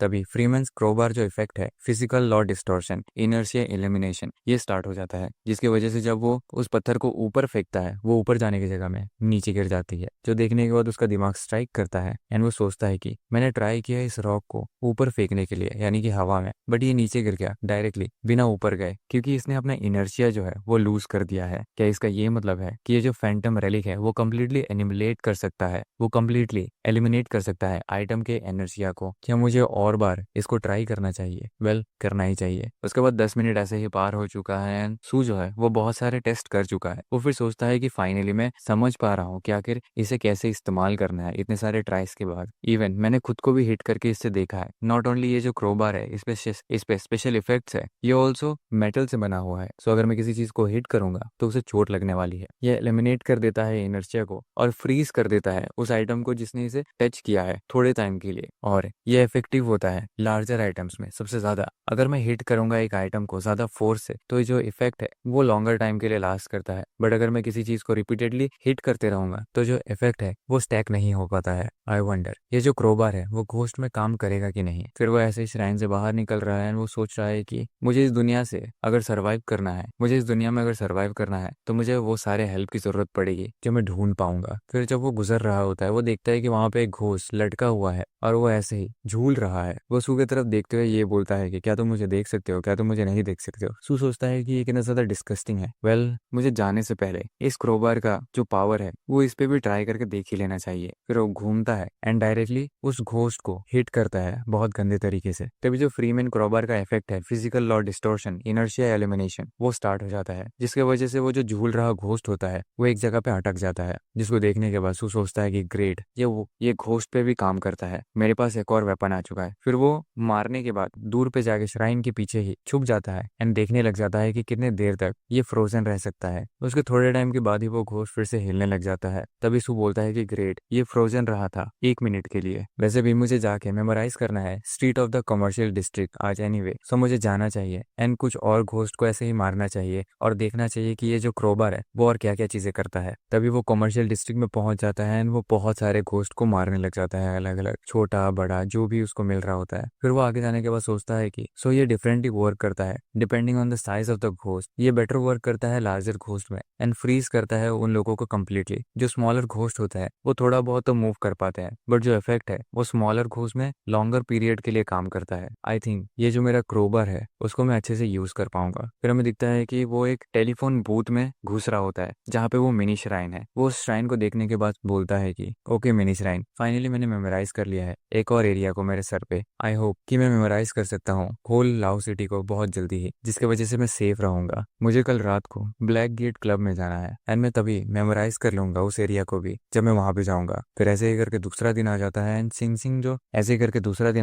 एंड जिनसिंग जो डिस्ट्रिक्ट है उसके बारे में हमें बताया जाता है। जो जिनसिंग डिस्ट्रिक्ट है वो मोस्ट प्रॉस्पेरस कमर्शियल डिस्ट्रिक्ट है लाओ सिटी में, और वो एक ऐसा एरिया है जो रिप्रेजेंट करता है वेल्थ, क्लास, टेस्ट, फैशन और लग्जरी को। तभी सू जो है वो अपना कार्ड लेके जिनसिंग डिस्ट्रिक्ट के कमर्शियल बिल्डिंग 9th फ्लोर पे जाने लग जाता है। वो उसके आगे खड़ा होके ये सोचता है कि यही वो जगह होनी चाहिए। आई कांट बिलीव कि ये जो मिस्टीरियस ब्लैक गेट क्लब है वो middle of the commercial district में है, और ये जो जगह है वो इतनी ज्यादा फैंसी है। श्योरली जो कलेक्टर है वो बहुत ही ज्यादा वेल्दी होगा। एंड जो ब्लैक गेट क्लब है वो 9th फ्लोर पे है। फिर वो जैसे ही 9th फ्लोर के लिए लिफ्ट में घुसता है एंड नंबर पे क्लिक करता है, हमें दिखता है कि गेट जैसे ही बंद होने वाला होता है तभी एक हाथ अंदर घुसता है और वहां पे एक लड़की होती है व्हील चेयर पे एंड एक शख्स होता है जो काइंड ऑफ एक घोस्ट की तरह ही लग रहा है। वो दोनों ही घोस्ट लग रहे हैं। उस लड़की की आंखें सांप जैसी है, जिसको देखने के बाद सू सोचता है कि आखिर ये दोनों कौन है। ये दोनों ऐसे रैम्बल नहीं कर रहे हैं कि क्या तुम मुझे देख सकते हो, क्या तुम मुझे नहीं देख सकते हो। सो ये दोनों घोस्ट तो नहीं होंगे, बट ये लोग मुझे ऐसे साइलेंटली स्टेयर क्यों कर रहे हैं। फिर ऐसे ही करके वो 9th फ्लोर पे पहुंच जाता है और सोचता है कि वटेवर, मुझे अभी यहाँ से बाहर निकलना चाहिए। पहले जैसे ही वो 9th फ्लोर पे पहुंचता है वो देखता है कि वहां पे बस एक ही दरवाजा है इस फ्लोर पे, तो वही होगा जहाँ पे उसे जाना है। एंड वो उसके अंदर घुसता है और बोलता है कि हेलो मिस्टर एंडरसन। एंड जैसे ही वो ये बात बोलता है उसके सामने एक पेपर आता है, जिसको देखते ही वो चौंक जाता है और सोचता है कि क्या ये आउट ऑफ नोवेयर मेरे सामने अपेयर हो गया। और वो जो पेपर होता है उसमें लिखा होता है the lost ship returning to the gate of the old seal, और वो जलने लग जाता है। जिसको देख के सू तो बहुत ज्यादा शॉक्ड होता है। वो ये सोचता है कि क्या ये एक वेलकम स्पीच है या फिर एक वार्निंग। वो अंदर जाके देखता है वहां पे एंटीक आइटम्स वगैरह है। सोचता है कि ये अभी टू फैंसी है और यहाँ पे कोई भी क्यों नहीं है। तभी पीछे से उसको आवाज आती है, मिस्टर सू क्यू, मुझे पता था कि तुम आने वाले हो। एंड वो जो शख्स है वो जवान है, पर हमें दिखने में ऐसा लग रहा है कि ये वो वही बूढ़ा कलेक्टर है, क्योंकि उसका पैर भी नकली है एंड उसने अपने एक आंख में लेंस लगा रखी है। तभी सू बोलता है कि तुम तो, एंड जैसे ही वो ये चीज बोल रहा होता है हमें दिखता है कि वो जो लड़का और लड़की होती है व्हीलचेयर वाली वो अंदर घुस रहे हैं। एंड वो लड़की बोलती है, मिस्टर एंडरसन, हम लोग लेटर, मैं रिटर्न हो चुकी हूँ हैटर के साथ। एंड सू ये बात सुनने के बाद सोचता है कि क्या ये मिस्टर एंडरसन है, आखिर यहाँ पे हो क्या रहा है। तभी कलेक्टर बोलता है कि आई नो तुम्हारे दिमाग में बहुत सारे सवाल हैं मेरे लेके,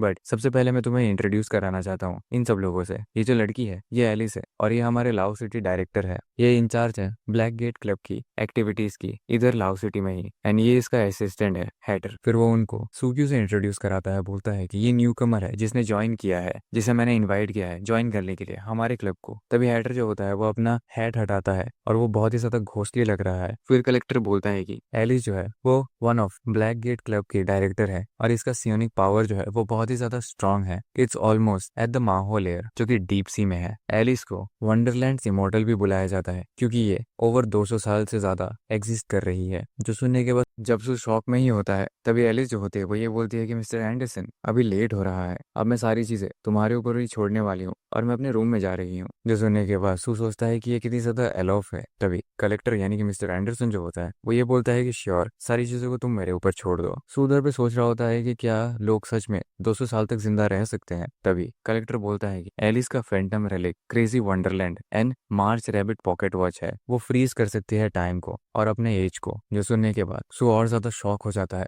और वो उसकी तरफ पॉइंट करते हुए बोलता है कि सो क्या तुम भी उसके जैसे ही सेम हो मिस्टर एंडरसन जिससे मैं कल मिला था। तभी कलेक्टर जो होता है वो थोड़ा सा ऐसे नीचे बाव करता है और बोलता है, let me introduce my self again, मैं मिस्टर एंडरसन हूँ और मैं ब्लैक गेट क्लब से हूँ। मैं यूजुअली डिस्गाइज करके रखता हूँ खुद को ऑक्शन के दौरान भी, क्योंकि वो अच्छा होता है और सेफ भी होता है फॉर द पीपल जो कि हमारे प्रोफेशन में है। जो सुनने के बाद वो बोलता है कि आई सी, बट मनी मन में सोच रहा होता है और मे बी इट्स बिकॉज कि ये डरता है कि लोग जो है वो रिवेंज ले लेंगे उसके ऊपर, क्योंकि इसने बहुत अजीबोगरीब चीजें सेल करी है और घपला भी किया है। तभी कलेक्टर बोलता है कि प्लीज हेल्प करो हमें अनपैक करने के लिए, पहले मैं सारी चीजें एक्सप्लेन करूंगा तुम्हें स्लोली थोड़ी देर में ही। हमारा जो लाओ सिटी का ब्रांच है वो जस्ट रीस्टेब्लिश हुआ है कुछ दिन पहले ही। तभी सू बोलता है कि क्या रीस्टेब्लिश? फिर कलेक्टर बोलता है कि उस साल जो फॉर्च्यून आइलैंड इंसिडेंट था उसने कॉज किया था लॉर्ड ऑफ रेडिएशन। सरफेस पे जितने भी मेंबर्स थे लाओ सिटी ब्रांच में ब्लैक गेट क्लब के, सबने अपनी जान गंवा दी थी उस घोस्ट को फिर से पानी में सिंक करने के लिए। तभी सू बोलता है कि सारे लोग मारे गए, ये कितना ज्यादा ट्रेजिक है। फिर कलेक्टर बोलता है, सो जो लाओ सिटी का ब्रांच है वो भी बहुत टाइम से एम्प्टी रहा है अंटिल रिसेंटली, और हमें अभी यहाँ पे भेजा गया है इस चीज को फिर से रिबिल्ड करने के लिए। सो मेरी मदद करो ये जो बुक है उन्हें शेल्फ में रखने के लिए ओवर देयर। तभी सू पूछता है कि आखिर कैसे टाइप का ऑर्गेनाइजेशन है ये black gate club? And collector बोलता है, तुम्हारे हिसाब से तुम्हें क्या लगता है? सू बोलता है, आई थॉट कि ये एक क्लब है उन लोगों के लिए जिसके पास सुपर नेचुरल पावर है, या फिर एक ऐसा क्लब जो मिस्ट्रीज को सॉल्व करता है, बट ऑब्वियसली मैं गलत था। फिर कलेक्टर बोलता है कि जो ब्लैक गेट क्लब है वो रेस्पॉन्सिबल है ऑर्डर मेंटेन करने के लिए। एंड सू बोलता है, वर्ल्ड पीस मेंटेन करने के लिए? वेल डेट मस्ट बी कि ये एक डेंजरस जॉब है। तभी कलेक्टर बोलता है कि क्या तुम्हें अभी सेफ लग रहा है फॉर समवन जो घोस्ट को देख सकता है? इट्स इम्पॉसिबल सेफ रहने के लिए। जो ब्लैक गेट क्लब है वो एस्टेब्लिश हुआ था विद अ मिशन, और इसके बारे में मैं तुम्हें स्टार्टिंग से सब कुछ बताऊंगा एक बार हम लोगों का जो अनपैकिंग है वो खत्म हो जाए बस। उसके बाद थोड़ा टाइम पार हो जाता है एंड कलेक्टर बोलता है कि फाइनली जो अनपैकिंग है वो खत्म हो चुका है, थैंक्स सुक्यू। एंड सो बोलता है कि यूर वेलकम। फिर जो कलेक्टर होता है वो उसको एक बुक देता है और बोलता है कि हियर इसे पढ़ो, और अभी हम उस चीज के बारे में बात करते हैं जिस चीज के बारे में तुम सबसे ज्यादा इंटरेस्टेड हो अभी के लिए। Welcome to our secret club. And so जो होता है वो उस बुक को लेके खोलता है और बोलता है कि क्या ये एक नोटबुक है, और वहां पे बहुत सारी चीजें लिखी हुई हैं एंड बहुत कुछ बने हुए हैं। फिर हमें इन्फो बताया जाता है फैंटोमिज्म के बारे में। फैंटोमिज्म जो होता है वो होता है supernatural mystical spirits, esoterism, believe in the divine and the ability to communicate with the divine. यानी कि डिवाइन में जो भरोसा करता है उसके पास एबिलिटी होती है कम्युनिकेट करने के लिए डिवाइन के साथ में। मिस्टिसिज्म जिसका मतलब नॉलेज गेन करना और divinity from the God like abilities. ये सब पढ़ने के बाद सू सोचता है कि आखिर ये सब जो स्क्रिबल्स है वो क्या है, और वहां पे एक पन्ना होता है जहाँ पे हमें बताया जाता है कि ये स्पिरिचुअल सेंस है, यानी कि एक ऐसी एबिलिटी जिसे तुम परसीव कर सकते हो घोस्ट को। सुपर नेचुरल पावर जो होता है वो होता है एक ऐसा पावर जो पोसेस करते हैं घोस्ट एंड साइकिक्स, और वहीं पे होता है डिवाइन ऑब्जेक्ट यानी कि जिसे बुलाया जाता है फैंटम रेलिक। सू बोलता है फैंटोमिज्म, एसोटेरिज्म और मिस्टिज्म, मैं इन सब चीजों को समझ नहीं पा रहा हूँ। तभी कलेक्टर बोलता है कि ये जो चीजें हैं वो 3 कॉर्नर स्टोन्स है सुपर नेचुरल वर्ल्ड की। फैंटम्स जो होते हैं वो रिप्रेजेंट करते हैं वो घोस्ट जिन्हें हम देख सकते हैं। एसोटेरिस्ट जो होते हैं वो रिप्रेजेंट करते हैं विचेस और अदर सुपर नेचुरल पावर्स को, जैसे कि वो जो लोग जो फूजिन श्राइन में है यानी कि शनही, शिन्ही का पापा, ये सब। और वहीं पे ऐसे लोग होते हैं जो हमारे तरह होते हैं जिनके पास सुपर नेचुरल सेंस होता है बट सुपर नेचुरल पावर नहीं, और हम लोगों को ही मिस्टिक्स बुलाया जाता है। और उसी बुक में एक पन्ना होता है जहाँ पे लिखा होता है डीप सी। जो मिस्ट्री होती है इस दुनिया की वो डीप सी में पाई जाती है। जितना ज्यादा तुम गहराई में जाओगे उतना ज्यादा मिस्ट्रीज को तुम देख पाओगे अंटिल जब तक तुम लॉस्ट नहीं हो जाते हो। जिसको पढ़ने के बाद वो बोलता है कि मुझे पता है जो डीप सी है, मैं ड्रीम करता हूँ और मैं देखता हूँ कि मैं उसमें गहराई में डूबते जा रहा हूँ हर रात को, और जितनी गहराई में मैं जाता हूँ उतने ही ज्यादा टेरिफाइंग घोस्ट का जो लुक होता है वो होते जाता है। फिर कलेक्टर बोलता है कि जितने भी लोग हम यहाँ पे हैं सबके मन में एक डीप सी है जो रिप्रेजेंट करता है हमारे स्पिरिचुअल सेंस को। एंड हमें डीप सी का जो लेयर है वो बताया जाता है सनलाइट लेयर जिसमें 300 फीट के नीचे होता है, ट्वाइलाइट लेयर 300 फीट से लेके 1500 फीट बिलो सी लेवल, मिडनाइट लेयर 1500 फीट से लेके 6500 फीट बिलो सी लेवल, एबिसल लेयर 6500 फीट से लेके 65,000 फीट बिलो सी लेवल, फिर माहो लेयर 65,000 से लेके 165,000 फीट, गुटेनबर्ग लेयर 165,000 फीट से लेके 10 मिलियन फीट, और कोर लेयर। फिर कलेक्टर बोलता है कि जितने ज्यादा गहराई में तुम जाते जाओगे उतना ही ज्यादा स्ट्रॉन्गर तुम्हारा स्पिरिचुअल सेंस होता रहेगा, एंड तुम्हारा जो एबिलिटी है घोस्ट को देखने का वो भी स्ट्रॉन्गर होता जाएगा। जिसको सुनने के बाद सू ये सोचता है कि मैं करेंटली 165,000 फीट नीचे हूँ सी लेवल के, सो मैं अभी एबिसिल लेयर में हूँ। एट माई करेंट स्पीड मैं प्रोबेबली जो माहो लेयर है उसमें पहुंच जाऊंगा। फिर सू घबराते हुए उसे पूछता है कि आखिर क्या होगा अगर मैं और ज्यादा डीप जाते जाऊंगा। तभी कलेक्टर बोलता है the deeper you go the less safe it is, specially अगर तुम ज्यादा केपेबल नहीं हो उन सब चीजों के साथ डील करने के लिए, लाइक घोस्ट तुम्हें खा जाएंगे, दैट्स द मोस्ट लाइकली। फिर सू बोलता है कि और क्या क्या चीजें हो सकती हैं डीप सी में। तभी कलेक्टर बोलता है तुम लॉस्ट हो सकते हो उसी डीप सी में जिसमें तुम सिंक हो रहे हो। तुम पागलों जैसा बिहेव करोगे एंड तुम्हारा जो अपीयरेंस है वो बदलते चला जाएगा अंटिल तुम अपना जो कंट्रोल है वो लूज कर दोगे अपने माइंड के साथ एंड एक फैंटम इसमें टर्न हो जाओगे, और what we call a ghost. जो सुनने के बाद सू बोलता है घबराते हुए कि क्या ये पॉसिबल है कि हम भी टर्न हो सकते हैं एक घोस्ट में। तभी कलेक्टर बोलता है कि ये बहुत ही ज्यादा कॉमन है फॉर मिस्टेक्स कि वो अपना जो कंट्रोल है वो खो देते हैं अपने माइंड के साथ। एंड ऐसे बहुत सारे लोग होते हैं जो इतने ज्यादा गहराई में डूब जाते हैं कि वो कभी भी वापस नहीं आ पाते हैं। तभी जो कलेक्टर होता है वो सू से पूछता है कि व्हाट अबाउट यू, आखिर तुम कितने डीप हो अभी करेंटली। मुझे स्पेसिफिक नंबर बताने की कोई जरूरत नहीं है, रिमेंबर कभी भी किसी को मत बताना कि तुम कितनी गहराई में गए हो स्पेसिफिकली। अगर तुम उन्हें बताओगे कोई स्पेसिफिक नंबर तो ये जो तुमने बताया है वो तुम्हें अनडिस्क्राइबेबल हॉरर लेके आएगा। तभी सू बोलता है कि मैं अभी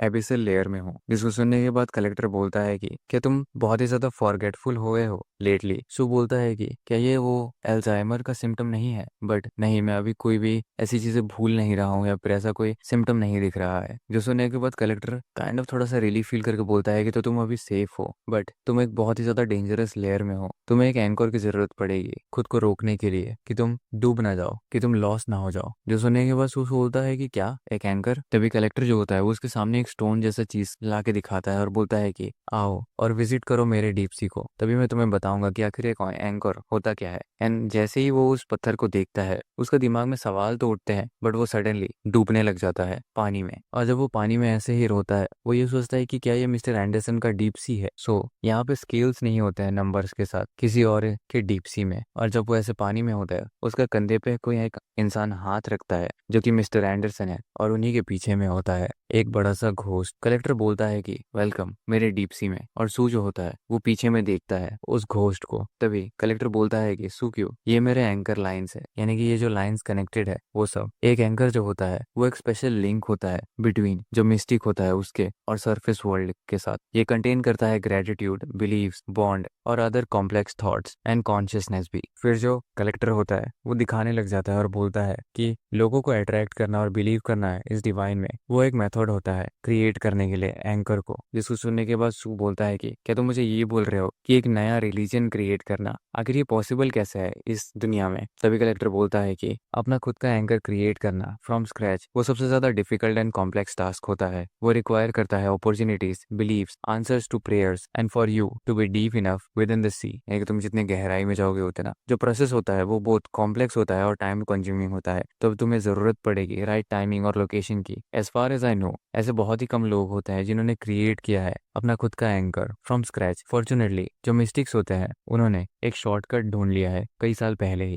ये सुनने के बाद सू बोलता है कि आखिर जो शॉर्टकट है वो क्या है। तभी कलेक्टर बोलता है कि बहुत सारे ऐसे प्री एग्जिस्टिंग एंकर्स होते हैं जो पीछे छोड़े गए हैं, जो ओरिजिनल ओनर्स है उन लोगों ने उनके मरने के बाद जो ट्रेसेस होते हैं उनके एग्जिस्ट करते हैं इस दुनिया में एज फैंटम रेलिक्स। हम उन फैंटम रेलिक्स को यूज करके टर्न कर सकते हैं हम लोगों को इनटू दोस मिस्टिक्स और स्लोली उनका जो एंकर है उनको टेक ओवर कर सकते हैं। तभी जब ये सारी बातें वो बोल लेता है वो ऊपर की तरफ में जाने लग जाता है एंड वहीं पे सू जो होता है वो नीचे में ही पानी में होता है एंड पीछे में जो घोस्ट होता है वो डायरेक्टली सू की तरफ देखने लग जाता है, जिसको देख के वो बहुत ही ज्यादा घबरा जाता है और वो जाग जाता है। वो चिल्लाते हुए बोलता है कि आखिर ये क्या चीज है। एंड कलेक्टर जो है वो बोलता है कि आई थिंक ये बेस्ट होगा तुम्हारे लिए अगर तुम एक एंकर को डायरेक्टली देखोगे ताकि तुम अच्छे से समझ पाओ। फिर जो पिछले एपिसोड में हम लोगों ने ये देखा था कि सुक्यू जो होता है वो ओशन के डेप्थ को एक्सप्लोर करता है कलेक्टर के साथ मिलके। उसके बाद चलो कंटिन्यू करते हैं। उसके बाद जब वो लोग बाहर आ चुके होते हैं तभी कलेक्टर बोलता है कि आई थिंक बेस्ट होगा तुम्हारे लिए अगर तुम एक एंकर को डायरेक्टली देखो ताकि तुम उसे बेहतर तरीके से समझ सकोगे। उसके बाद वो स्क्वीज करता है उस पत्थर को और वो जो पत्थर है वो टूट जाता है। तभी तू ये सोचता है कि आगे जो शॉर्टकट के बारे में ये बात कर रहा है उसके ये मतलब है कि मुझे दूसरे इंसान के जैसा एक्ट करना पड़ेगा ताकि अगर मुझे कंटिन्यू करना है जीना तो लाइक हिम हिम और हर। उसके बाद सू बोलता है कि सो तुम्हारा जो ओरिजिनल नेम है वो एंडरसन नहीं है। तभी कलेक्टर बोलता है कि मैं अपना ओरिजिनल नेम जो है उसे याद नहीं कर पा रहा हूँ एंड मुझे वो याद भी होगा नहीं। तुम्हें अपना जो ओल्ड सेल्फ है उसको गिव अप करना पड़ेगा एंड जिंदा रहना है तो एक ओरिजिनल ओनर का जो आइडेंटिटी है उसे टेक ओवर करना पड़ेगा या फिर उसके एंकर को। फिर सू बोलता है कि बट एक ओरिजिनल ओनर जो होता है उसके पास एक से ज्यादा अगर फैंटम रेलिक्स होंगे तो। तभी कलेक्टर बोलता है कि गुड थिंकिंग, फॉर एग्जाम्पल मेरा जो करंट फैंटम रेलिक है वो सब है एम्पायर के नए कपड़े, ये लाइटर एंड ये दोनों जो है वो सेम ओरिजिनल ओनर से है। फिर सो बोलता है कि सो क्या होगा अगर एक से ज्यादा मिस्टिक्स जो होते हैं वो सेम ओरिजिनल ओनर को टेक ओवर करने के पीछे पड़े रहे यानी कि उसके एंकर को तो। तभी कलेक्टर बोलता है कि तो फिर उनमें से सिर्फ एक ही सक्सेसफुल होगा एंड अदर जो होंगे वो खो जाएंगे। ये एक क्रूएल फेट है जो एक्सीडेंटली चूज किया जा सकता है सेम ओनर के चूज करने पे। जितना ज्यादा एक मिस्टिंग सिंग करता है उतना ही ज्यादा उसका स्ट्रॉन्गर डिजायर होता है एंकरिंग के लिए। सो जो बैटल होता है उन मिस्टिक्स के बीच में वो ऑफन एक्सट्रीमली फियर्स होता है and none of the battle जो भी मैंने देखा है वो अच्छे तरीके से गया है। फिर सो बोलता है कि सबसे बेस्ट तो ऑप्शन यही रहेगा ना कि वो अगर डिफरेंट ओरिजिनल ओनर्स को पिक करे तो। तभी कलेक्टर बोलता है कि ऑफ कोर्स नॉट, स्विच करना एक डिफरेंट ओरिजिनल ओनर में वो एक मिस्टिक को इमीडिएटली आउट ऑफ कंट्रोल भेज देगा एंड वो खो जाएंगे उस डेप्थ में। तुम्हें एक्स्ट्रा कॉशियस रहना पड़ेगा जब तुम डिसाइड करोगे एक ओरिजिनल ओनर को। Well you can start studying first and सीख लो बेसिक्स इन्फॉर्मेशन वगैरह के बारे में जो मिस्टिसिज्म है वाइल जब तुम एंकर्स के बारे में सोच रहे होगे। फिर सू बोलता है कि बट मैंने अभी तक डिसाइड नहीं किया है कि मुझे ज्वाइन करना है या नहीं। कलेक्टर बोलता है कि खुद का एक डीप सी होना एक डेंजरस टैलेंट हो सकता है तो तुम्हें इनफ नॉलेज चाहिए ताकि तुम उसका यूज कर सको और एल्स तुम खो जाओगे और एक घोष में बदल जाओगे। एंड हमें बहुत पसंद होगा अगर हम अपने नॉलेज को शेयर करेंगे तुम्हारे साथ क्योंकि हम चाहते हैं लेस घोस्ट को देखना है इस दुनिया में। फिर सू बोलता है ये सो आखिर तुम्हारा मतलब क्या था जब तुमने बोला था कि इस दुनिया का जो ऑर्डर है वो मेंटेन करते हो। फिर कलेक्टर बोलता है कि जो ब्लैक गेट क्लब है वो एस्टेब्लिश हुआ था घोस्ट को रोकने के लिए कि वो इंसानों को हार्म ना करे। फिर सू बोलता है कि I thought most of the dangerous ghost जो है वो एग्जिस्ट करते हैं डीप सी में एंड वो ह्यूमंस के साथ इंटरफेयर नहीं करते हैं। तभी कलेक्टर बोलता है कि वो एग्जिस्ट करते हैं डीप सी में but it's a whole other situation अगर वो सी लेवल के ऊपर में फ्लोट करने लगे तो। एंड सू घबराते हुए बोलता है कि क्या वो ऊपर भी फ्लोट कर सकते हैं। कलेक्टर बोलता है कि हाँ, एंड अगर वो उन्होंने ऊपर में फ्लोट किया तो जितने भी लोग हैं सब उन्हें देख पाएंगे। नॉट ओनली उनके पास सुपर नेचुरल पावर होती है यूज करने के लिए, वो इवन सबको खा भी जाएंगे। जो सुनने के बाद सू काइंड ऑफ और ज्यादा घबरा जाता है और बोलता है कि क्या रेगुलर पीपल जो होते हैं वो उन घोस्ट को भी देख सकते हैं और आखिर ये सब ऊपर में फ्लोट कैसे आ सकते हैं। तभी कलेक्टर बोलता है कि घोस्ट के पास भी एंकर लाइंस होते हैं जो क्रिएट होते हैं बाय बिलीव्स एंड परसेप्शंस। जितने ज्यादा लोग बिलीव करेंगे कि वो एग्जिस्ट करते हैं वो उतना ही ज्यादा ऊपर में फ्लोट करते रहेंगे एंड हमारे क्लोज आते रहेंगे। फॉर एग्जाम्पल कल्ट्स जो होते हैं जो बिलीव करते हैं डेमंस में एंड घोस्ट में, उनके पास रिचुअल्स होते हैं जिनके वजह से वो उन्हें समन कर सकते हैं। नेचुरल डिजास्टर्स जो होते हैं वो फियर क्रिएट कर देते हैं एक सोसाइटी में एंड ऑल्सो वो एंकर क्रिएट करते हैं बहुत सारे ऐसे लाइंस घोस्ट के लिए। जो घोस्ट होते हैं वो इन एंकर लाइंस का यूज करते हैं ताकि वो फ्लोट कर सके सी लेवल पे। जो घोस्ट होते हैं जो डीपर लेयर्स में रहते हैं वो और ज्यादा पावरफुल रहते हैं एंड फियरसम रहते हैं। सो बोलता है सो जो ब्लैक गेट क्लब है वो एम करता है इन सबको डिस्ट्रॉय करने के लिए। तभी कलेक्टर बोलता है कि नहीं, जो घोस्ट होते हैं जो एबिसल लेयर के नीचे में रहते हैं वो डिस्ट्रॉय नहीं किया जा सकते इतने इजीली। सिर्फ दो ही तरीके हैं जिनसे हम उन्हें डिस्ट्रॉय कर सकते हैं। एक वे है कि हम उन्हें हेल्प करें ट्रांसेंड करने के लिए एंड पास होने के लिए किसी और एक साइड में। जो अदर तरीका है वो यह है कि हम उन्हें फिर से वहीं पे डुबा दे इनटू द डीप सी ताकि उनका जो ओरिजिनल होम है वो वहीं पे रहे, लॉस्ट रहे with in the deep sea और ऊपर ना आ पाए। तभी सू बोलता है कि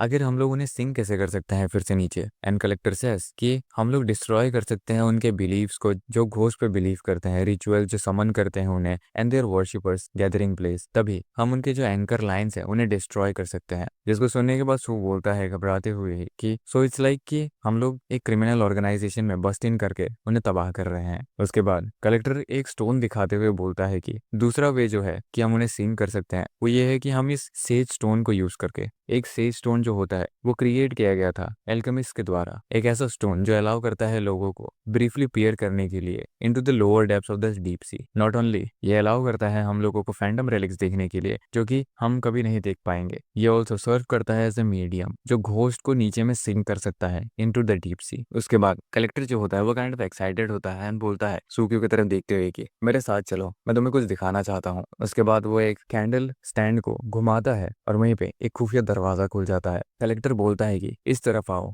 एंजू सोच रहा होता है कि वाह, यहाँ पे तो एक सीक्रेट रूम भी है। एंड जैसे ही वो उसके अंदर में जाता है, वहां पे वो देखता है कि यहाँ पे डैगर्स है, फायर आर्म्स है, बुलेट्स हैं, ग्रेनेड्स है एंड इवन रॉकेट लॉन्चर्स भी है। वो ये भी सोच रहा होता है कि जितने भी यहाँ पे वेपन्स है उन सब में रेड स्टोन्स यूज किया गया है, क्या ये सेज स्टोन्स है? फिर सू बोलता है कि ये जो रूम है वो तो फुल ऑफ वेपन्स है। आर यू श्योर कि तुम लोग यहाँ पे लाओ सिटी को प्रोटेक्ट करने के लिए आए हो, ना कि इसे उड़ाने के लिए? तभी कलेक्टर बोलता है यह है आर्सेनल ऑफ वेपन्स जो फॉर्मर लाओ सिटी के ब्रांच में छोड़ा गया था। इतना ही है अभी के लिए हमारे पास तो। तभी सू घूमते हुए बोलता है कि मेरा लास्ट क्वेश्चन है कि आखिर मैं क्यों? तभी जो कलेक्टर होता है वो अपना गन सू की तरफ पॉइंट करता है और बोलता है कि तुम्हें क्या लगता है क्यों? जिसको देखने के बाद सू डर के मारे पीछे घूम के बोलता है कि मिस्टर एंडरसन ये आप क्या कर रहे हो? तभी जो मिस्टर एंडरसन होता है उसने सू को एक पिन पॉइंट पर रखा है और बोलता है कि जब तुम्हें लगता है कि तुम सिर्फ एक ऐसे इंसान हो जो घोस्ट को देख सकता है और कोई नहीं, जो यहाँ पे बिलोंग भी नहीं करता है, तो तुम एक फियर फील करते हो, एक टेरिफाइंग फियर। इट्स लाइक कि तुम कभी भी मर सकते हो। हर एक दिन तुम्हारे लिए एक फियरफुल नाइटमेयर के जैसा होता है। वेल, मैं भी एक ऐसे फियर और लोनलीनेस में रहता था हमेशा, एंड मैं इस दुनिया को कैसे भी करके छोड़ना चाहता था, बट फॉर्चुनेटली कोई आया जिसने मेरी मदद करी and now it's finally my turn कि मैं तुम्हारी मदद करूंगा। फिर वो उस गन को हटाता है, स्माइल करता है और रख देता है। कलेक्टर बोलता है कि जब मैं तुम्हारे तरफ देखता हूँ इट्स लाइक कि मैं खुद के ओल्ड सेल्फ को देख रहा हूँ। तभी सू जो होता है वो बोलता है मिस्टर एंडरसन मैं रेडी हूँ ज्वाइन करने के लिए ब्लैक गेट क्लब को। एंड उसके हाथ में रॉकेट लॉन्चर और एक सुपर मैगजीन गन होती है,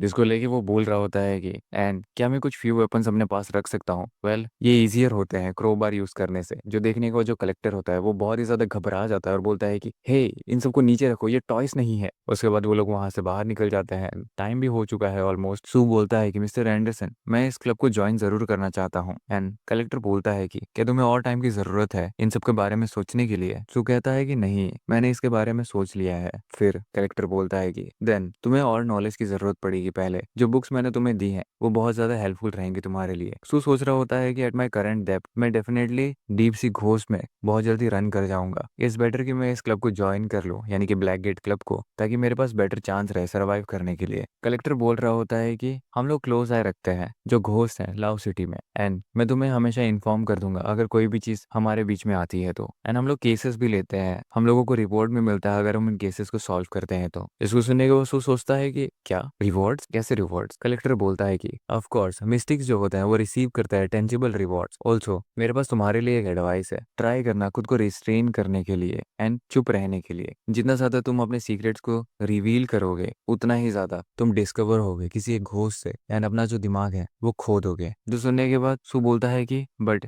आपने तो अभी अभी अपना खुद का सीक्रेट रिवील कर दिया। तभी कलेक्टर बोलता है कि हम लोग रिलेटिवली यहाँ पे सेफ है। जो ओल्ड सील है ब्लैक गेट पे वो ब्लॉक करता है किसी भी प्रेइंग घोस्ट को। एंड अभी लेट हो रहा है कि तुम्हारे पास और भी सवाल है? फिर सू बोलता है कि मेरे पास दो और सवाल है। पहला, आखिर मैं कैसे ओवरकम कर सकता हूँ जो फियर है घोस्ट का? ऑल्दो मैंने अडेप्ट कर लिया है उनके प्रेजेंस को जो मेरे आसपास होते हैं, बट स्टिल ये डिफिकल्ट है मेरे लिए। तभी कलेक्टर बोलता है कि जो मिस्टिक्स होते हैं उन्हें हैंडल करना पड़ता है, केसेस वगैरह, इवन उनके सामने कितना ही ज्यादा एक्सट्रीम फियर क्यों ना हो, जो फियर ऑफ घोस्ट है वो कभी भी एलिमिनेट नहीं किया जा सकता है। जिसको सुनने के बाद सू बोलता है कि इसका ये मतलब है कि मुझे इस डर के साथ ही जीना सीखना पड़ेगा। तभी कलेक्टर बोलता है कि तुम्हारा दूसरा सवाल क्या है? एंड सू बोलता है कि यहाँ पे एक घोस्ट है जिसका नाम है मिस मैरी, एंड ये मुझे हमेशा फोन करती है। ये एक एंड उसके बारे में वो कलेक्टर को बताता है। कलेक्टर बोलता है कि ये एक रूटीन टाइप घोस्ट है जो शो करती है एक सर्टेन टाइम में हर दिन, जो कि एक अच्छी बात है। तुम्हें पता रहेगा कि आखिर डेंजर कब आने वाला है, so there is no need कि तुम्हें कुछ करना पड़ेगा। इसको सुनने के बाद सू बोलता है कि आखिर ये अच्छा कैसे हो सकता है?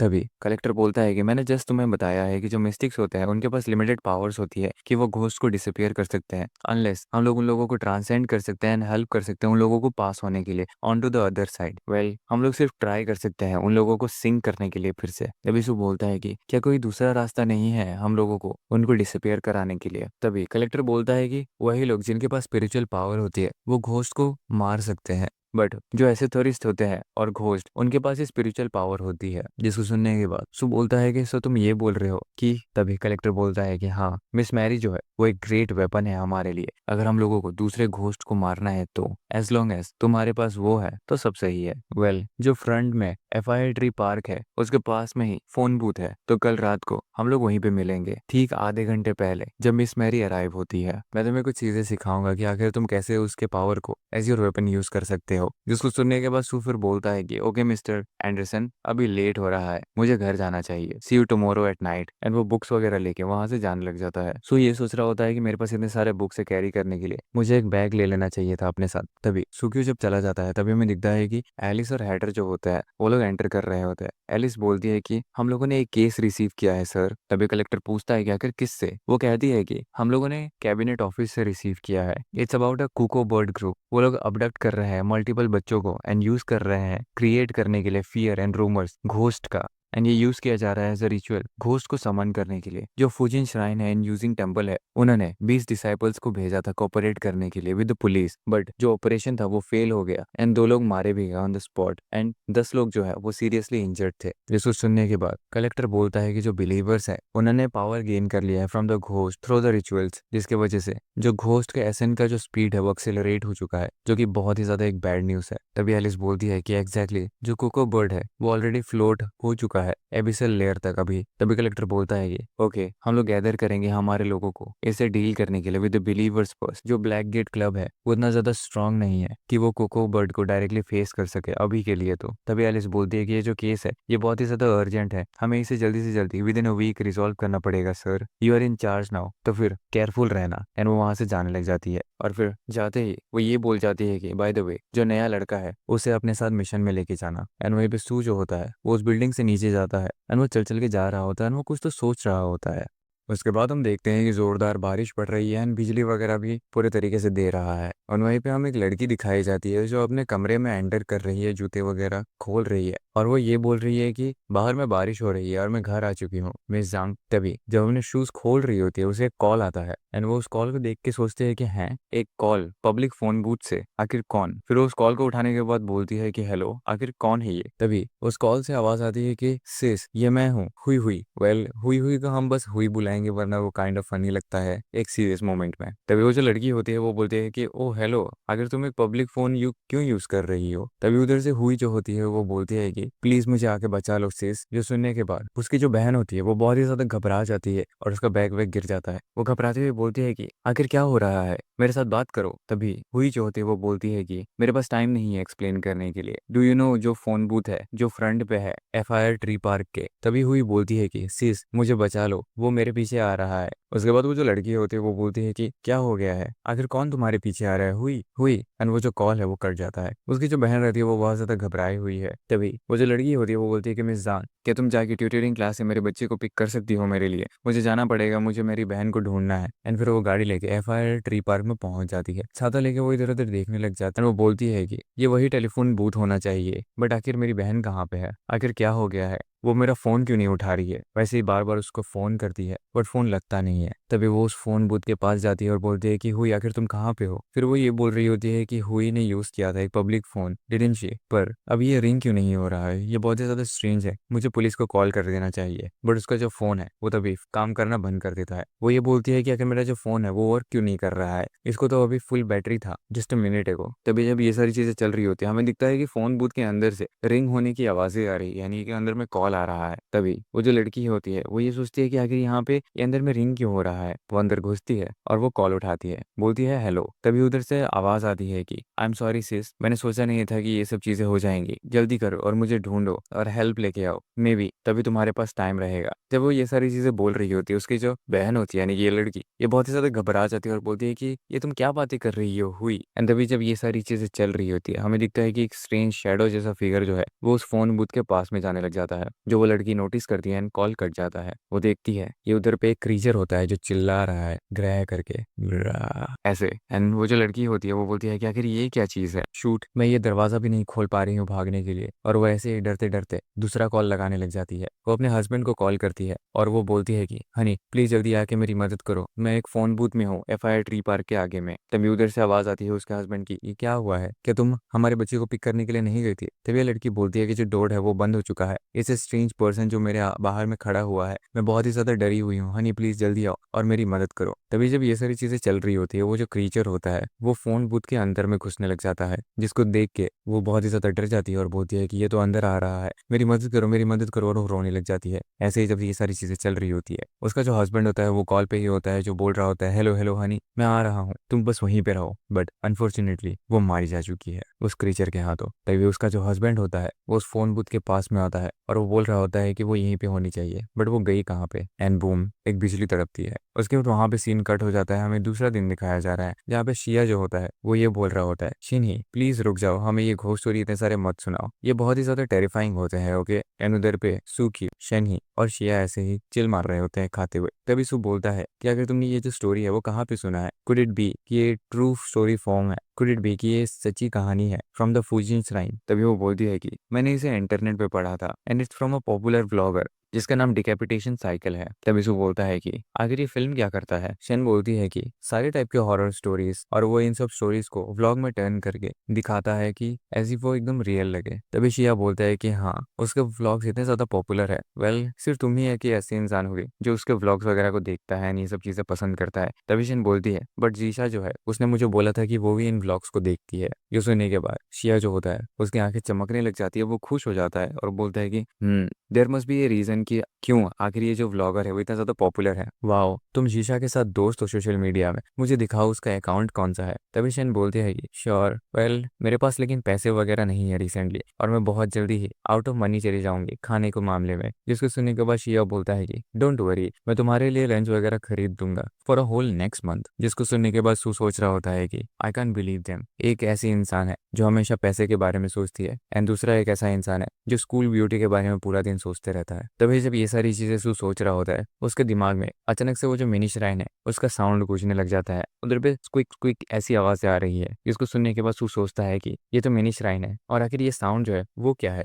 एंड वहां पे हंगरी हंगरी वाली साउंड आ रही है, जिसको सुनने के बाद वो सोचता है कि क्या एक लिटिल माउस है इस बार। फिर वो अपने दोस्तों को बोलता है, यानी कि शिनही और योशिशिया को, कि मुझे यहाँ से जाना पड़ेगा, मैं तुम लोगों से बाद में मिलता हूँ। फिर वो उस पेड़ के नीचे जहाँ पे मिनी श्राइन होता है वहां पे पहुंच जाता है, और ये बोल रहा होता है कि ये इस बार फिर से एक अनदर स्कैमर है जो ट्राई कर रहा है फ्री फूड लेने के लिए मेरे से। एटलीस्ट जो प्रीवियस स्क्वेरल था उसे मैंने बचाया था, और वो प्रे करना तो जानता था एंड ऑफरिंग्स भी दे रहा था इस श्राइन में, बट ये जो गाइस है जिस यूज कर रहे हैं मैंने मिनी श्राइन को as a food delivery service. वहां पे दो कैट्स होते हैं, दो चूहे होते हैं जो खा रहे होते हैं। सो ये सोचता है कि बट स्टिल मुझे कैसे भी करके इस चीज को कंटिन्यू रखना पड़ेगा, सो डेट मैं मेंटेन कर सकूं मेरे एंकर लाइंस को जो कि डीप सी में है, और एल्स मैं खो जाऊंगा इसी सी में। फिर सू जो है वो एकदम अपना हंसी रोकते हुए ये बोल रहा होता है कि मैं तुम लोगों को sausage and some dried cheese खिलाऊंगा, but I guess it's not a bad deal अगर मैं इस चीज से बिलीवर्स गेन कर सकता हूँ। एंड वो उन बिल्लियों को सॉसेज वगैरह ये सब चीजें खिलाता है। तभी सू सोचता है कि वेल आखिर मैं कैसे क्रिएट कर सकता हूँ मेरे एंकरिंग सिस्टम को। मिस्टर एंडरसन ने मुझे बताया था कि एंकर जो होते हैं वो रिक्वायर करते हैं believers and identity of a God, so that the believers जो होते हैं वो प्रे कर सके एंड उनके प्लेयर्स का आंसर मिल सके। मैंने जस्ट क्रिएट किया है एक मिनी श्राइन को एंड एंकर बस बन गया। क्या ऐसा हो सकता है? वेल ये इतना ज्यादा सिंपल तो नहीं हो सकता है अनलेस ये जो मिनी श्राइन है वो इन्वॉल्व हो किसी और चीज में। तभी उसका फोन बजने लग जाता है एंड उधर पे एक मैसेज आया है जहाँ पे लिखा हुआ है कि मिस्टर एंडरसन ने उस मैसेज को भेजा है। उसने लिखा है कि मुझे 8:30 बजे आज रात को FIR ट्री पार्क में मिलना, हमें एक केस को सॉल्व करना है। जिसको देखने के बाद सू सोचता है कि ये तो मिस्टर एंडरसन है। FIR ट्री पार्क, क्या इसका ये मतलब है कि जो घोस्ट स्टोरी मैंने सुनी थी वो सच्ची थी? उसके बाद हमें दिख रहा है कि सुगियो जो होता है वो लव सिटी के FIR ट्री पार्क में आ चुका है, जहाँ पे सू जो है वो बैठा हुआ है एक बेंच पे उस फोन बूथ के सामने, जहाँ पे वो ये बोल रहा होता है कि ये वही स्पॉट होना चाहिए जहाँ पे मुझे मिस्टर एंडरसन से मिलना है। 8:20 हो चुका है और मैं अराइव हो चुका हूँ, अभी टू अर्ली। तभी वो बोलता है कि आखिर जो मेरा मिनी श्राइन है वो कैसा काम कर रहा है, मुझे एक बार चेक कर लेना चाहिए। फिर वो जो कहानी होती है फोन बूथ वाली जिसे हमें शिन्ही ने सुनाया था उस यूट्यूबर के बारे में, उसको वो चेक करता है एंड वो टॉप न्यूज पे होता है जिसपे 56.802 मिलियन व्यूज होते हैं, 1.329 मिलियन कमेंट्स, 32.893 मिलियन लाइक्स होते हैं। काश हमारे भी वीडियो पे इतने ही लाइक्स कमेंट्स और व्यूज होते तो मैं तो सबको चॉकलेट बांटता फिरता। वेल वेल वेल तभी सू जो होता है वो ये सोचता है कि वाओ इसके पास तो बहुत सारे लाइक्स है, हमारे पास क्यों नहीं है, मुझे भी लाइक्स चाहिए। तभी सू सोचता है कि मुझे चेक करना चाहिए ये जो टॉप न्यूज है सारे वाले उन सब में क्या क्या है। आई होप यहाँ पे कुछ ना कुछ वैसा न्यूज होगा ही। तभी वहां पे अलग अलग अलग टाइप्स के न्यूज़ होते हैं, बट वो एक चीज़ नोटिस करता है कि वो जो गॉड ऑफ लव सिटी वाला चीज़ है वो बहुत ज़्यादा पॉपुलर है। यानी कि जो श्राइन है वो सिर्फ कुछ लोग देख सकते हैं। क्या ये जो गॉड ऑफ लव सिटी है वो इतना ज़्यादा पॉपुलर हो गया, ये सब चीज़ें जिसको देखने के बाद उसका दिमाग स्ट्राइक करता है कि गॉड ऑफ लव सिटी, सो इसके वजह से ही ये सारी चीज़ें क्रिएट हुई थी, उसका जो मिनी श्राइन है उसके वजह से। सो ये सोचता है कि ये जो लोग हैं उन्होंने क्रिएट किया ऐसा रूमर एक गॉड के एग्जिस्ट करने का, वो भी एक सिंगल फोटो से। लुक्स लाइक जो एंकर है मेरा जो मिनी श्राइन से बंधा हुआ है वो बना था रूमर्स के वजह से, गॉड ऑफ लव सिटी जो क्रिएट किया गया था इन नेटिजन्स के हाथों। सो इट्स ट्रू, जो इंटरनेट है वो एक ग्रेट टूल है। अगर मैं कंटिन्यू करूंगा एक्ट करने के लिए as a god love city के लिए एंड क्रिएट करूंगा लेजेंड्स मेरे ही बारे में, तो ग्रेजुअली मेरा जो एंकर है वो बहुत ही ज्यादा स्टेबलाइज हो जाएगा। मैं लोगों को ये नहीं बता लगने दे सकता हूँ कि मैं एक रेगुलर ह्यूमन बीइंग हूँ और प्रिटेंड कर रहा हूँ गॉड होने का। मुझे नीड पड़ेगी बनाने के लिए God of love city, mysterious love city को मिस्टीरियस, एंड मुझे कुछ ना कुछ रिचुअल्स वगैरह भी ऐड करने पड़ेंगे। इट्स इंपॉर्टेंट कि मुझे ज्यादा से ज्यादा बिलीवर्स की जरूरत है। मैं बन जाऊंगा एक गॉड लव सिटी का और ये जो कहानी है उसको रियलिटी में बदल दूंगा। उसके बाद हम देखते हैं कि वहाँ पे जो कलेक्टर है वो आ चुका है एंड कलेक्टर का जो अपीयरेंस है वो बूढ़ा वाला है इस बार, क्योंकि वो जब भी बाहर जाता है वो अपना ये बूढ़ा वाला अपीयरेंस लेके आता है। सो बोलता है कि मिस मैरिज है वो यूजुअली अपीयर होती है अराउंड 9 बजे हर रात को एंड वो करीब 3 मिनट तक रहती है, उसके बाद चली जाती है। वो यूजुअली अपीयर होती है मेरे सामने फॉर अबाउट 20 to 40 सेकेंड्स में। तभी कलेक्टर बोलता है कि क्या तुम्हें पता चलेगा कि वो कब अपीयर होने वाली है? सो बोलता है कि हाँ, वो हमेशा सबसे पहले मुझे कॉल लगाती है पहले एंड बताती है कि उसका लोकेशन कहाँ पे है। तभी जब ये सारी चीजें चल रही होती है वो देखता है कि फोन बूथ में कॉल आ रहा है, जिसको देखने के बाद ये दोनों करीब थोड़े सा हैरान हो जाता है। सो बोलता है कि जो फोन है इस बूथ में वो रिंग हो रहा है एंड वहीं पे एक लेडी होती है जो कॉल पे बात कर रही होती है, ये बोलते हुए कि जी जी आखिर तुम कहाँ पे हो। एंड फिर वो फोन बूथ की तरफ में जाने लग जाती है। वो ये बोलती है कि मैं फोन बूथ में हूँ, आखिर तुम कहाँ पे हो। तभी उस लड़की को रोकते हुए कलेक्टर बोलता है कि मैडम जिस इंसान को आप ढूंढ रही है वो यहाँ पे नहीं है, वो ऑलरेडी घर जा चुका है, अपना स्टिक का इस्तेमाल करते हुए। तभी वो लड़की बोलती है कि आखिर तुम कौन हो, मेरे रास्ते से हट जाओ वरना मैं पुलिस को बुला लूंगी। तभी जो कलेक्टर होता है वो फिर से बोलता है मैडम जिस इंसान को आप ढूंढ रही है वो यहाँ पे नहीं है, वो ऑलरेडी घर जा चुका है। एंड कलेक्टर अपने स्टिक यानी कि वारंट का इस्तेमाल करते हुए कुछ तो एक कर रहा होता है। वहां पे हमें इन्फो बताया जाता है कि एम्परर का जो न्यू क्लॉथ मैजिक वांड है उसका इफेक्ट ये है कि वो लोगों को बिलीव करवा देता है ऐसी चीजें जो ट्रू है ही नहीं। एंड वो जो लड़की है उस पर भी इफेक्ट काम करने लग जाता है, जिसके वजह से वो एक पोजीशन में आ जाती है जहाँ पे वो अनट्रू चीजों को भी बिलीव कर रही है जो उसे कलेक्टर ने बताया है। तभी वो लड़की जा रही होती है और बोलती है कि जी जी यहाँ पे नहीं है, वो ऑलरेडी घर जा चुका है, सो मुझे भी घर चले जाना चाहिए। सो इस चीज को देखने के बाद सोचता है कि जो मिस्टर एंडरसन का फैंटम रेलिक का पावर है वो बहुत ही ज्यादा अमेजिंग है और वो लोगों के थॉट्स को चेंज कर सकता है। वहीं पे जब वो कलेक्टर को देखता है तो उसका जो अपीयरेंस है वो फिर से यंग वाले एडल्ट सेल्फ में आ चुका है। कलेक्टर बोलता है कि देयर इज अ प्राइस, तुम्हें पे करना पड़ता है पावर यूज करने के लिए। जितना ज्यादा जो फैंटम रेलिक है वो होगा उतना ही ज्यादा उसका हायर प्राइस होगा, जिसको देखने के बाद सू सोचता है कि ये रिटर्न हो चुका है अपने ओरिजिनल अपीयरेंस में। उसके बाद मिस्टर एंडरसन यानी कि कलेक्टर जो होता है वो जाके टेबल में बैठ जाता है। सू पूछता है कि मिस्टर एंडरसन क्या आप ठीक हैं? वो बोलता है कि चिंता मत करो, मैंने जिस कुछ एनर्जी को यूज कर लिया है, मैं ठीक हो जाऊंगा बस थोड़ी देर के बाद में ही। इसको सुनने के बाद वो सोच रहा होता है कि मिस्टर एंडरसन जो है वो सच में बहुत ही ज्यादा मजाकिया किस्म के इंसान है। उसके बाद थोड़ा टाइम ऐसे ही पार हो जाता है एंड सू और मिस्टर एंडरसन जो होते हैं वो फोन बूथ के अंदर में दोनों एक साथ होते हैं। सू बोलता है कि आखिर हम लोग यहाँ पे क्या कर रहे हैं? कलेक्टर बोलता है कि हम लोग इंतजार कर रहे हैं उस घोस्ट का। तभी सू बोलता है कि तुम यहाँ पे मिस मैरी के लिए इंतजार करना चाहते हो यहाँ पे, बट आखिर हमें क्यों इस फोन बूथ के अंदर में स्क्वीज अप होना पड़ रहा है, वो भी साथ में। तभी वो बोलता है कि हम लोग यहाँ पे बस मिस मैरी का इंतजार नहीं कर रहे हैं, यहाँ पे एक और घोस्ट भी है। इसको सुनने के बाद सू सोचता है कि क्या एक और घोस्ट? एंड मिस्टर एंडरसन बोलता है यानी कि कलेक्टर कि क्या तुमने उस हॉरर व्लॉगर के बारे में सुना है, डिकैपिटेशन साइकिल रिसेंटली? जिसको सुनने के बाद सू हैरान होते हुए बोलता है कि हाँ, उसने बहुत सारे वीडियोस वगैरह फिल्म किए हैं घोस्ट वगैरह का, जो ट्रिक करते हैं पीपल को विजिट करने के लिए इस फोन बूथ में, एंड देन वो घोस्ट जो होता है वो उस लोगों को खा जाता है। सो डज दैट मीन कि वो जो घोस्ट है इन वीडियोस में वो रियल है? जो सुनने के बाद जिसका रिप्लाई कलेक्टर ये बोलता है कि फिर से इसके बारे में सोचो जो तुम बोल रहे हो। तभी सू का दिमाग स्ट्राइक करता है कि हाँ मैं समझ गया, इसका कोई भी लेने देना उस चीज से है ही नहीं कि आखिर वो जो घोस्ट है वो रियल है या नहीं। ये जो वीडियोस पोस्ट की जाती है वो क्रिएट करता है टेलीफोन बूथ घोस्ट वाला, व्यूअर्स के दिमाग में, जिसके वजह से एक एंकर क्रिएट हो जाता है हमारे सोसाइटी में, एंड जो घोस्ट है वो ऊपर में आ जाता है, एंड इसी की वजह से जो रेगुलर पीपल होते हैं वो भी हर्ट हो सकते हैं। Decapitation cycle horror vlogs purposely post करता है एज घोस्ट रिचुअल्स, जो सुनने के बाद कलेक्टर बोलता है कि एग्जैक्टली हमने जस्ट रिसीव किया है एक रिक्वेस्ट फॉर इन्वेस्टिगेशन, बहुत सारे मिसिंग पर्सन का, 7 लोग डिसअपेयर हो चुके हैं मिडनाइट कल ही, अंटिल नाउ, वो भी इसी फोन बूथ में। इसको सुनने के बाद थोड़ा सा टाइम ऐसे ही पार होने ही लगता है कि सू का जो फोन है वो फिर से बजने लग जाता है। सू बोलता है कि मिस्टर एंडरसन, मिस मैरी का कॉल आ रहा है, एंड वहीं पे जब ये सब चीजें हो रही होती है मिस्टर एंडरसन अपना लाइटर निकालते हैं, एंड उधर पे बाहर में दिख रहा होता है कि जो घोस्ट है वो आ चुका है, जो इन्हीं की तरफ देख रहा है। मिस्टर एंडरसन सोच रहे होते हैं कि फाइनली ये आ चुका है। वो जो घोस्ट है वो बाहर से फोन बूथ की तरफ देखते हुए ये बोल रहा होता है कि तुम लोग मुझे देख सकते हो, तुम दोनों मुझे देख सकते हो, एंड वो जो फोन बूथ है उसे वो तोड़ने लग जाता है। घोस्ट बोल रहा होता है कि मैं तुम सबको खा जाऊंगा, मैं तुम दोनों को खा जाऊंगा। एंड जैसे ही ये सब चीजें जब चल रही होती है हमें अचानक से एक खून का स्प्लैश दिखता है, बहुत ही भयानक वाला, जिसको देखने के बाद सू भी काइंड ऑफ घबरा जाता है और वो बोलता है कि मिस्टर एंडरसन, ये जो टेलीफोन बूथ है वो ज्यादा देर तक होल्ड नहीं करने वाला है, एंड जो खून का स्प्लैश है वो पूरे तरीके से फोन बूथ में लगा हुआ है। तभी सू जो है वो मिस मैरी का कॉल उठाता है और बोलता है हेलो, एंड हमें दिख रहा होता है कि उधर से आवाज आती है, हेलो मैं मिस मैरी हूँ, एंड मैं टेलीफोन बूथ के पास में ही खड़ी हूँ, FIR ट्री पार्क के सामने, मैं यहाँ पे तुम्हें ढूंढने के लिए आई हूँ। एंड जब ये सब चीजें वो बोल रही होती है हमें दिखता है कि उसने उस घोस्ट को मार डाला है जो कि उस टेलीफोन बूथ के आगे था, यानी कि वो जो खून का स्प्लैश था वो इसी घोस्ट का था जिसे मिस मैरी ने मार दिया।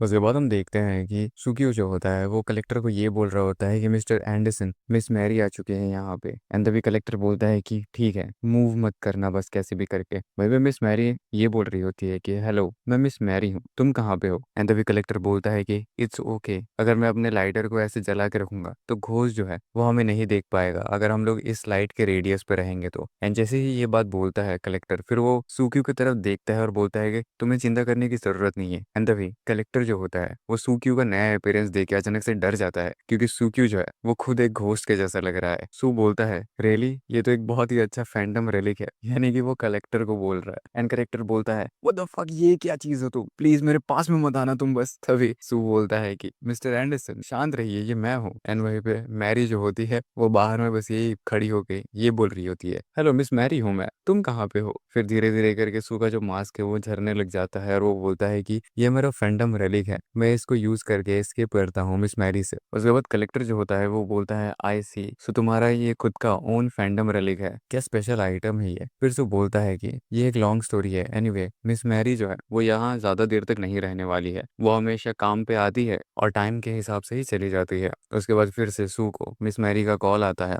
एंड वो उस कॉल को उठाता है। तभी मिस मैरी बोलती है कि हेलो ये मैं हूँ मिस मैरी, मैं तुम्हें ढूंढ नहीं पा रही हूँ तो मैं अभी के लिए यहाँ से चली जाऊंगी। और फिर वो वहां से चली जाती है। सू बोलता है कि वो जा चुकी है, अब हम सेफ है। फिर कलेक्टर बोलता है कि चलो हमें बाहर निकलना चाहिए। तभी कलेक्टर बाहर आके वो जो घोस्ट है जो मरा हुआ है उसका एक पार्ट उठाता है और बोलता है कि सी, हम लोगों को यूज करना पड़ेगा तुम्हारे एक घोस्ट का पावर किसी और को मारने के लिए। तभी सू बोलता है कि मिस्टर एंडरसन, आखिर क्यों मिस मैरी ने सडनली अटैक कर दिया जो फोन बूथ घोस्ट था उसको। तभी कलेक्टर बोलता है कि मिस मैरी जो है वो एक बीस्ट की तरह है जो टारगेट करती है अपने प्रे को एंड रिफ्यूज करती है शेयर करने के लिए अपने प्रे को किसी और बीस्ट के साथ। जो सुनने के बाद सू बोलता है कि डैम, देन जो घोस्ट होते हैं वो दूसरे लोगों को खाते हैं। तभी करेक्टर बोलता है कि क्या तुमने नोटिस किया डेट, जब घोस्ट ने ये पता लगा लिया कि हम उसे देख सकते हैं तो वेदर इट्स पीपल, एनिमल या फिर कोई और घोस्ट, वो लोग ऑटोमेटिकली एक्टिवेट कर देते हैं अपना फीडिंग मोड को। ये जस्ट एक नेचुरल वे है जो होता है। मिस मैरी जो है वो एक सिंपल घोस्ट नहीं है। जब दो घोस्ट लॉक करते हैं अपनी आंखों को एक ही प्रे पे तो वो लोग फाइट करते हैं अंटिल एक मर जाए, उसके बाद वो लोग उस पर फीड करने लग जाते हैं। ये जो लॉ है वो सुपर नेचुरल वर्ल्ड का है। एज मिस मैरी अपीयर होती है सेम टाइम में डेली, इट मीन्स कि तुम उसके पावर का यूज करके उसको एज अ वेपन हर दिन यूज कर सकते हो किसी और घोस्ट को मारने के लिए। देयरफॉर तुम्हें अपना जो रिलेशनशिप है उसके साथ बहुत अच्छा बना के रखना पड़ेगा। जो सुनने के बाद सू काइंड ऑफ थोड़ा सा घबराता है। फिर कलेक्टर बोलता है कि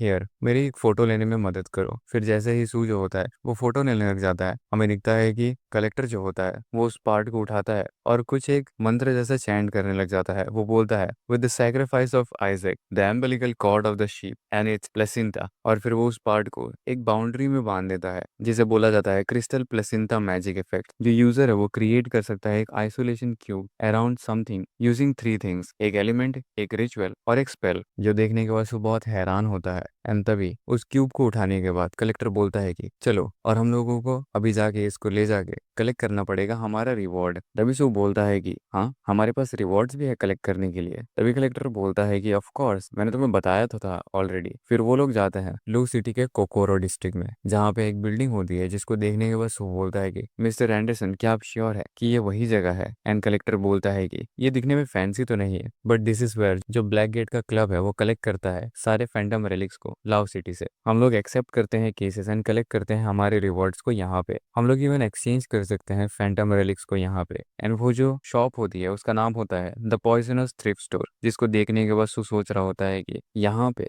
और फैंटम रेलिक्स जो है वो एक्सचेंज भी किया जा सकते हैं। डैम, मुझे तो ये बात पता ही नहीं थी। फिर वो लोग अंदर में जाते हैं और कलेक्टर बोलता है कि हेलो, क्या यहाँ पे कोई है? सोच रहा होता है अंदर आने के बाद कि ये जो जगह है वो कम्प्लीटली डिफरेंट है ब्लैक गेट क्लब का जो एस्थेटिक है उसके अकॉर्डिंगली। एंड वहाँ पे अंदर से एक लड़की निकल के आती है जिसका नाम है मिस जिंग, जो कि थ्रिफ्ट शॉप के असिस्टेंट है। वो बोलती है हेलो, लॉन्ग टाइम नो सी मिस्टर एंडरसन। तभी कलेक्टर बोलता है कि लॉन्ग टाइम नो सी मिस जिंग, तुम अभी भी उतनी ही सुंदर हो जैसे पहले हुआ करती थी। प्लीज मुझे इसे एक्सचेंज करने में मदद करो मेरे रिवॉर्ड के साथ। फिर जिंग जो होती है वो बोलती है श्योर, मुझे ये तुम्हारे अकाउंट में डालने दो। फिर हमें दिखता है कि वहाँ पे एक स्क्रीन आ जाता है जहाँ पे लिखा होता है कि midnight layer case FIR tree पार telephone booth incident progress completed agent Sukyo reward $100 plus a midnight layer case completion certificate. And वहाँ पे उसे पैसे भी मिलते हैं और एक सर्टिफिकेट। जिंग बोलती है कि मिस्टर सुक्यो, ये तुम्हारे रिवॉर्ड्स है एंड थैंक यू तुम्हारे हार्ड वर्क के लिए। वो जो कार्ड रहता है यानी कि सर्टिफिकेट, उसको उठा के सू बोलता है कि midnight layer case completion certificate, आखिर ये क्या चीज है? तभी कलेक्टर बोलता है कि ये सर्टिफिकेट है जो यूज किया जा सकता है एक्सचेंज करने के लिए फैंटम रेलिक्स को। जो वर्ड्स होते हैं इन सर्टिफिकेट्स में वो ये बताते हैं कि किस लेवल का फैंटम रेलिक तुम एक्सचेंज कर सकते हो, जो फॉलो करते हैं सेम लेवल्स एज हमारे जो डीप सी लेयर्स होते हैं, यानी कि मिडनाइट, एबिसिल, मोहो, गुटेनबर्ग। जो highest level of Phantom relic है स्टोर्ड यहाँ पे, वो माहो लेवल के हैं। यहाँ पे गुटेनबर्ग लेवल का कुछ भी नहीं है। विद इन हमारा मिस्टिक जो सर्कल है, जो ब्लैक गेट क्लब है, वो फोकस करता है कलेक्ट करने में इन फैंटम रेलिक्स को। हम लोगों को पता है कि आखिर उन सबको कैसे लेना है एंड हम समझते हैं पावर एंड एफेक्ट्स को एंड उसी वे में हम उन्हें सेल करते हैं। तभी सुक्यू बोलता है कि यू मीन की जो फैंटम रेलिक्स कलेक्टर्स ऑक्शन होता है वैसा ही? तभी कलेक्टर बोलता है कि हाँ, वो हमारे लिए एक जरिया होता है सेल करने के लिए इन सबको। हम लोग बोथ कलेक्टर्स भी है और एक्सचेंजर्स भी। यहाँ पे एक लिस्ट है सारे फैंटम रेलिक्स का जिसके मदद से तुम एक्सचेंज कर सकते हो अपने सर्टिफिकेट के थ्रू। तो तुम एक चूज कर सकते हो यहाँ से,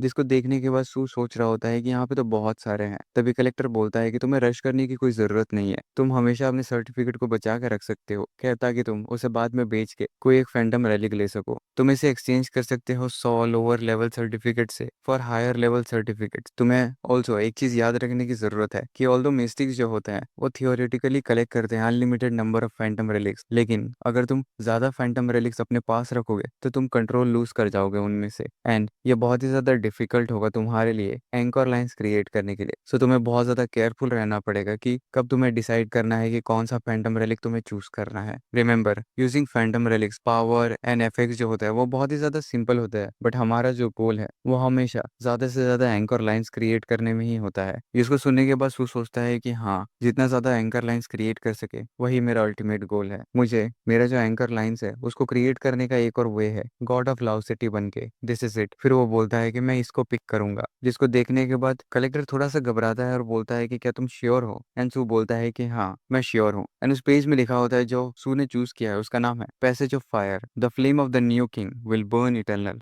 उसके बाद हमें दिखता है कि थोड़ा टाइम पार हो चुका है एंड सू जो है वो अपने घर पे आ चुका है। वो बुक खोल के पढ़ रहा है एंड वो बोलता है कि यही होना चाहिए वो मिस्टिक का सीक्रेट डायग्राम। मुझे समझ में तो नहीं आ रहा है कि आखिर ये असल में मीन क्या करता है। आई गेस मुझे और टाइम की जरूरत है। मैं इस पेन की मदद करूंगा ट्राई आउट करने के लिए मेरा जो नया फैंटम रेलिक है उसको। फिर वो उस पेन को पकड़ता है अपने चेहरे के सामने और बोलता है the flame of the new king will burn eternal. And जैसे ही वो ये बात बोलता है उसकी जो बॉडी है वो बर्न होने लग जाती जाती है। वो ये सोच रहा होता है कि आखिर ये हो क्या रहा है। इट फील्स लाइक कि मेरा जो होल बॉडी है उसमें किसी ने आग लगा दिया हो। एंड जब ये सारी चीजें हो रही होती है, उस पेन से एक अलग सा रेडिएशन जैसा कुछ तो निकल रहा है जिसमें मेमोरीज है सू क्यू की। एंड फिर वो पेन नीचे गिर जाता है। तभी सू जो होता है वो बहुत ही ज्यादा घबरा जाता है। उसकी बॉडी अभी भी बर्न कर रही है। वो बोलता है कि ये ऐसा फील हुआ जैसे जो मेरा खून है वो पूरे तरीके से खौल रहा है मेरे बॉडी में। कि यही वो प्राइस है जो पे करना पड़ता है अगर हम लोग यूज करेंगे पैसे जो फायर को। तो वेल कि इसने कुछ भी किया है। फिर वो जैसे ही उस पेन को पकड़ता है वो देखता है कि उसके आसपास में उस पेन से एनर्जी निकल रही है। एंड सूक्यू के जितनी भी मेमोरीज है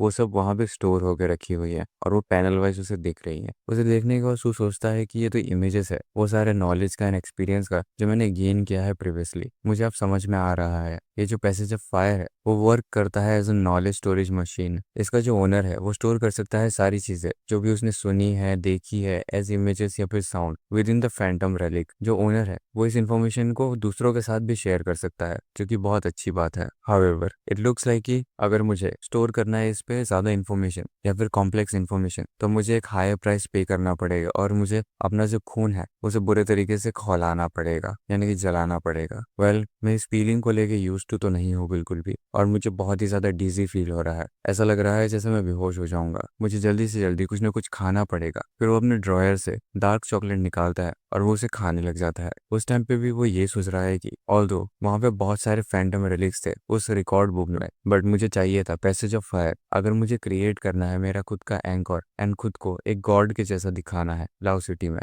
मुझे अभी के लिए रेस्ट करना चाहिए। एंड एक्सपेरिमेंट जो है उसे कुछ और बार बाद में करना पड़ेगा। उसके बाद ऐसे ही करके टाइम पार हो जाता है ना। हमें दिख रहा है कि सू जो है वो अपने स्कूल आ चुका है या फिर कॉलेज और वो उस पेड़ के नीचे है जहाँ पे उसका मिनी श्राइन है। मिनी श्राइन के पास में कैट्स हैं, माउस है, ये सब चीजें हैं। इसको देखने के बाद वो सोचता है कि ये जो जगह है वो हमेशा इतनी ज्यादा नॉइसी होती है क्या। वेल ये इस बार ऑफरिंग्स वगैरह लेके आ रहे हैं। क्या इनको फाइनली समझ में आ गया है? Well let me guess. Well मुझे तुम लोगों को एज एन एक्सपेरिमेंट अभी यूज करना पड़ेगा। मैंने एक डायग्राम बना लिया है जितना सिंपल मैं बना सकता था उतना, सो ये इजी होगा अब समझने के लिए, राइट। एंड उसने एक शीट में वो सब चीजों का डायग्राम बना दिया है जो उसने देखा है और वो उस सर्कल का भी। फिर वो उस पेपर को अपने पैरों पे रखता है यानी कि थाइस पे। एंड वो मिनी श्राइन को पकड़ के बोलता है the flame of the new king will burn eternal, years for my mysteries, desire my knowledge, fear my incomprehensibility. And जैसे ही वो ये चीज बोलता है मिनी श्राइन के साथ साथ सू की जो बॉडी है वो फिर से जलने लग जाती है। बट जैसे भी वो जल रहा है वो फिर भी बोल रहा है। मैं चाहता हूँ इस इन्फॉर्मेशन को रिपीटेडली इफेक्ट करना जितने भी बींग्स है जो मेरे आसपास और मेरी श्राइन के पास में खड़े हो रहे हैं। मैं चाहता हूँ कि उनका जो थॉट्स है और बिलीव्स है उनके दिमाग में अच्छे से बस जाए। एंड जैसे ये सारी चीजें वो बोलता है मेरी श्राइन से एनर्जी पास होती है इधर उधर जितने भी पास की जगह हैं। उसके बाद सू खड़ा होता है और वो ये सोच रहा होता है कि जो मेरी श्राइन है वो ऑलरेडी एक मिस्टीरियस चीज है मेरे लिए, बट कुछ तो है जो मिसिंग है अभी भी। अरे हाँ, ये तो एक बिलीफ सिस्टम है।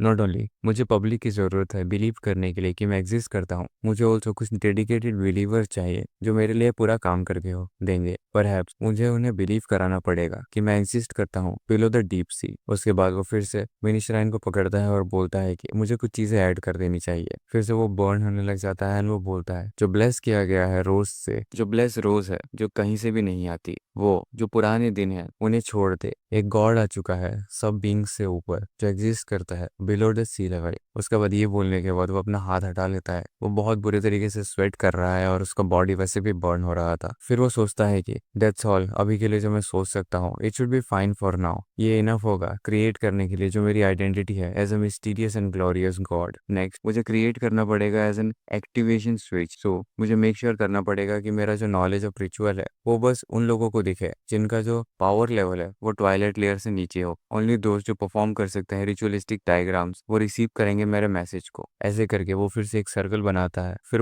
वो सोच रहा होता है कि ये जो एग्जिस्टेंस ऑफ गॉड है बिलो द सी लेवल वो मेरा अच्छे से सबके दिमाग में छप जाना चाहिए। ऐसे ही करके थोड़ा टाइम पार हो जाता है। एंसू जो है वहां पे बैठ के बहुत सारा चॉकलेट खा रहा है। वो ये सोच रहा है कि मैंने जिस passage of fire 3 bar use किया एक रूम में, वेल ये मेरे बॉडी के लिए कुछ ज्यादा ही है। अभी के लिए मैं इतना ही कर सकता हूँ कि मैं खुद को ऐसे भगवान दिखाऊं एंड इंक्रीज करूं मेरे एंकर लाइंस को। मुझे और कुछ इन्फॉर्मेशन ऐड कर देना चाहिए अलग अलग श्राइन्स में जाके लेटर ऑन। एंड जैसे ही वो सब चीजें सोच रहा होता है एक बिल्ली होती है जो जो उसको आके रब कर रही होती है, ये काइंड ऑफ प्यार कर रही होती है। तभी सू सोचता है कि परहैप्स ये कोई ज्यादा डिफरेंस क्रिएट नहीं करने वाला है शॉर्ट टर्म के लिए, बट जब मैं प्लेस करूंगा मिनी श्राइन को पूरे लाओ सिटी में तो ये डेफिनेटली कुछ ना कुछ एक डिफरेंस क्रिएट करेगा ही। उसके बाद बेल रिंग हो चुका है, स्कूल की छुट्टी हो चुकी है, वो लोग बाहर जाने लगे हैं। सू, शिया और ग्वान वो तीनों बाहर जा रहे हैं। तभी ग्वान बोलता है कि हमें पिनबॉल खेलने के लिए बाहर जाना चाहिए। शिया बोलता है कि हाँ हमें जाना चाहिए, मैंने सुना है कि वहाँ भी कुछ नए पिनबॉल मशीन्स भी आए हुए हैं। एंड जब वो लोग जा रहे होते हैं तभी सू का जो माइंड है वो फिर से स्ट्राइक करता है, क्योंकि उसको मिनी श्राइन के पास में